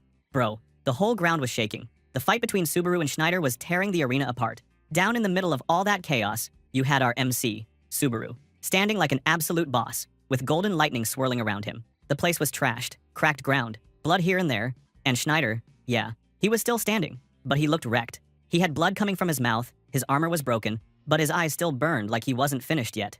Our boy didn't say anything at first, just stared down at his beaten opponent, then looked up, eyes glowing. He told him that they'd meet again soon. You could tell he meant it too. Then, the system went full flex mode. Big hologram messages popped up, counting Subaru's wins. 283 territories. Dude, That's nuts. It declared that he was the champion, right in front of everyone. Fireworks exploded in the sky. The crowd lost their minds, and the manager was freaking out with happiness, jumping around and holding hands with some random guy. But Tamea, hiding in her cloak, looked like she'd just seen a ghost, muttering that it was impossible. She can't believe that finally Subaru was the winner. Well, she doesn't look happy though. Meanwhile, Mizuha, the host, floated out above the arena with her big energy, ready to announce the winner. She spun around and shouted, with a mic, of course, that the glorious champion was Narukami Subaru. The crowd was still losing it. Then, it was time for the reward. Bro, the prize was awesome. A giant, purple, glowing cube floated in, and inside were those legendary winged shoes, the Teleria. Hearing that, Tamiya in her seat literally looked not happy. Then she finally walked away. Hatsuka looks at her, wondering why she acts like an angry person. Then, Subaru reached up and took them, examining them like an old treasure. He got super quiet, thinking about how it had been 20 years. Yeah, 20. Since he last saw something like these. He remembered his old guild back in the day. There was this kid, Toshiya, losing his mind, screaming about someone ruining his shoes. Past our boy just laughed, gave him a little kick, and looked like he missed those times. You could tell these shoes meant something deep to our MC. Back to the present, he stood on stage next to Mizuha, holding his prize. The chat was going insane, calling Subaru greedy, and saying he'd definitely sell the shoes for a crazy price. Some said he'd get millions of credits for them, but our hero looked straight at the crowd and told everyone he wasn't selling, not even for a few million. The people in the arena started yelling offers, 2 million, 2.5 million, 3, 4, some even higher. Subaru got annoyed. Golden lightning started crackling around him, and he finally snapped. He said he wouldn't sell the shoes even for 10 million credits. Then, Mizuha was flustered, caught in all that golden lightning, and just told the crowd, that's what he said, so deal with it. Our boy said he was done, and just walked off stage, looking cool with his new legendary shoes. Bro left everyone behind, walking down a golden path like he owned the place. Later, the scene switched to the city at night. Neon lights everywhere, banners, the works. Then, at the Blue Zone Guild HQ, Kurokawa Amon was talking with Hanamaki Hiyori. He was surprised because he actually got scratched in the fight, which wasn't supposed to happen. Hiyori was super hyped about Subaru. She asked if he'd ever be as good as the real Narukami Subaru from back in the day. He just said no one knows about it. Then, Hiyori continued that lately people have been saying stuff like, if the original Subaru can do it, the new Subaru should be able to as well. Amon was annoyed at all this original and new talk. He asked her, what does it mean? She said that now people are calling the two of them. Blue Eyes is the original Subaru, and the streamer is the new one. He didn't get it, and she just kept buzzing with her energy. Then finally, he said, it's time to catch the shoe thief, and the debate is finally over. They walked off the place, but, bro, there's a lot of people in robes following them behind. Back on his stream, our MC Subaru was relaxing, unmasked, holding the Teleria, and looking deep in thought. The fans kept commenting about the shoes, saying they weren't really their style, or that they'd be worth a fortune. He thought about Toshiya, the old friend connected to these shoes, and felt thankful for all the missions that kept his mind busy. Someone in the chat asked if he was really okay, or if he was just pretending. Then our boy checked out Teleria's stats. Turns out, they were pretty sweet. Movement speed boost, extra jumping power, and some wild ability called Cloud Walk. The chat was divided. Some thought the shoes were underwhelming, but the real gamers in chat knew how rare and valuable this kind of item was. Suddenly, he got a nervous message from Hatsuka. She said she saw someone suspicious and felt uneasy, warning him that someone might be after the prize. He thought, what the hell does she mean by that?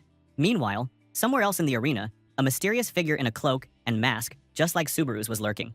This person, who turned out to be Tamiya, was having her own inner struggle, staring at the shoes and thinking how close they were. She finally decided, if it came to it, she'd just have to go after his ankle. Dude, talk about ruthless. Anyway, now, our hero walked into this super fancy bar. The place was all moody lights and class, but he looked tired, still rocking his mask. Guess who was waiting for him? Yup, Hatsuka. She was waving both hands like she was trying to land a plane, and she had a whole row of empty glasses in front of her. This girl had energy, bro. She shouted his name and told him to come over. When our MC sat down, she was all smiles and said congrats on his win. She pointed out that she already ordered him a drink. No alcohol, just something nice. Because she thought he probably needed it. After all that fighting, honestly, that's a solid manager move. But Subaru wasn't in the mood for drinks. He held up his glowing screen, showing the messages she sent. They were all warnings about some suspicious person, telling him to be careful, because someone might be after his legendary shoes. So, yeah, our boy was not just being paranoid for once. Then she got serious and explained what happened in the stands.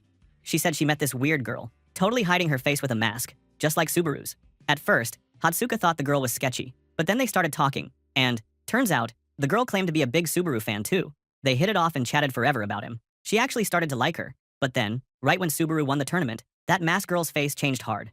Hatsuka said she looked like someone who just got dumped by their boyfriend, which, ouch. He pointed out that real fans don't act like that when their favorite wins, so she knew something was up.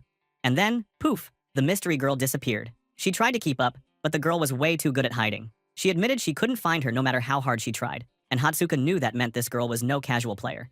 Then Subaru started putting it together in his head. Anyone sneaky enough to trick Hatsuka and pretend to be his fan? Yeah, that sounded dangerous. Then Hatsuka remembered something else. She said, when she asked if the girl liked Narukami Subaru, meaning our hero, the girl reacted kind of weird. He explained that she specifically meant the Blue Eyes Subaru, not this current one, and the girl didn't really say yes or no.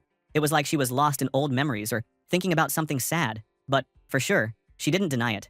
Man, that got our boy thinking hard. His eyes started glowing yellow, and it looked like he was hit with a truckload of emotions and memories at once. Something big was clicking for him. Then, out of nowhere, he shot up and bolted out of the bar, moving so fast he nearly left his drink spinning. Hatsuka just sat there stunned, calling after him, but our MC was already gone. Bro, he didn't even finish his free drink. Now, the scene switched to the rooftops. Tamiya was chilling up there, looking tough as always, her red eyes glowing and blue energy zapping around her. She was watching everything going down below, talking some serious trash in her head about her old rival and how Kyojo got soft too. She figured that if Subaru really came at her, it'd be one thing, but no way some rookie below was going to beat her. Then, she sighs and thinks that finally, Subaru is gone now and won the whole thing. But, suddenly, she saw him. Our boy was rushing off after winning the whole tournament. Was he just hyped up, or was there some crazy reason for his speed? She thinks, maybe it needs only 10 seconds. No, 5 seconds is enough to steal the shoes from him. Anyway, now, she also has a partner now. This man with wild, long, gray hair. Tamiya looked stressed out as hell, screaming in frustration and nearly crying. She said she'd come all this way, made a big scene, but suddenly couldn't go through with whatever plan they had. And that everything he does just reminds her of him, the dead Subaru. Tamiya was so torn up, she started threatening the air.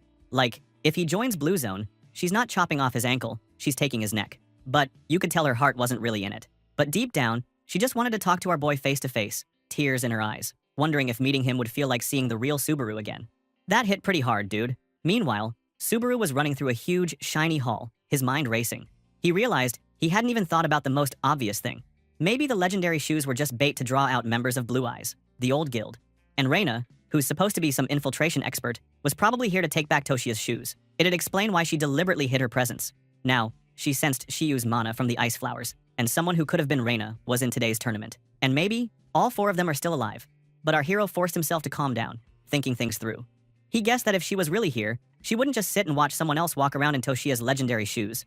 Right then, Hatsuka caught up to him in the crowd, worried because he just ran out of the bar, like a maniac. Our boy said that before, he thought maybe someone they talked about is someone he knew. But then he said maybe he was wrong.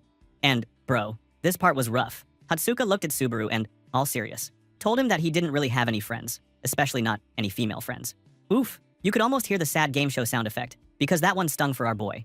Our boy didn't even answer. He just looked up at the full moon, all thoughtful, and said they should go home. Hatsuka, looking like a chibi cartoon, wondered if she made him mad. While they walked off under the night sky, the action jumped to another place, where Hiyori and Eamon from Blue Zone were hanging out. She was whining hard, her feet hurt, she was hungry, and she was bored. She kept bugging him, asking if they let the target escape, but Eamon was just watching his glowing device. Suddenly, he got a message, retreat. Hiyori lost her mind, shouting about how lame it was to quit now. But Eamon explained that their boss said if the others had come, they wouldn't have let the prize fall into someone else's hands. Even if it was a trap, those crazy, loyal people from Blue Eyes would have showed up anyway. That's when they dropped the real bomb. The big rumor was that Subaru Narukami died because Blue Eyes betrayed him. Everyone was worried it might actually be true. Anyway, now, our boy standing alone on top of a tall building, staring out at the city under the full moon. His face looked tired, serious, and a little bit broken. Dude just wanted a break, but the past would not leave him alone.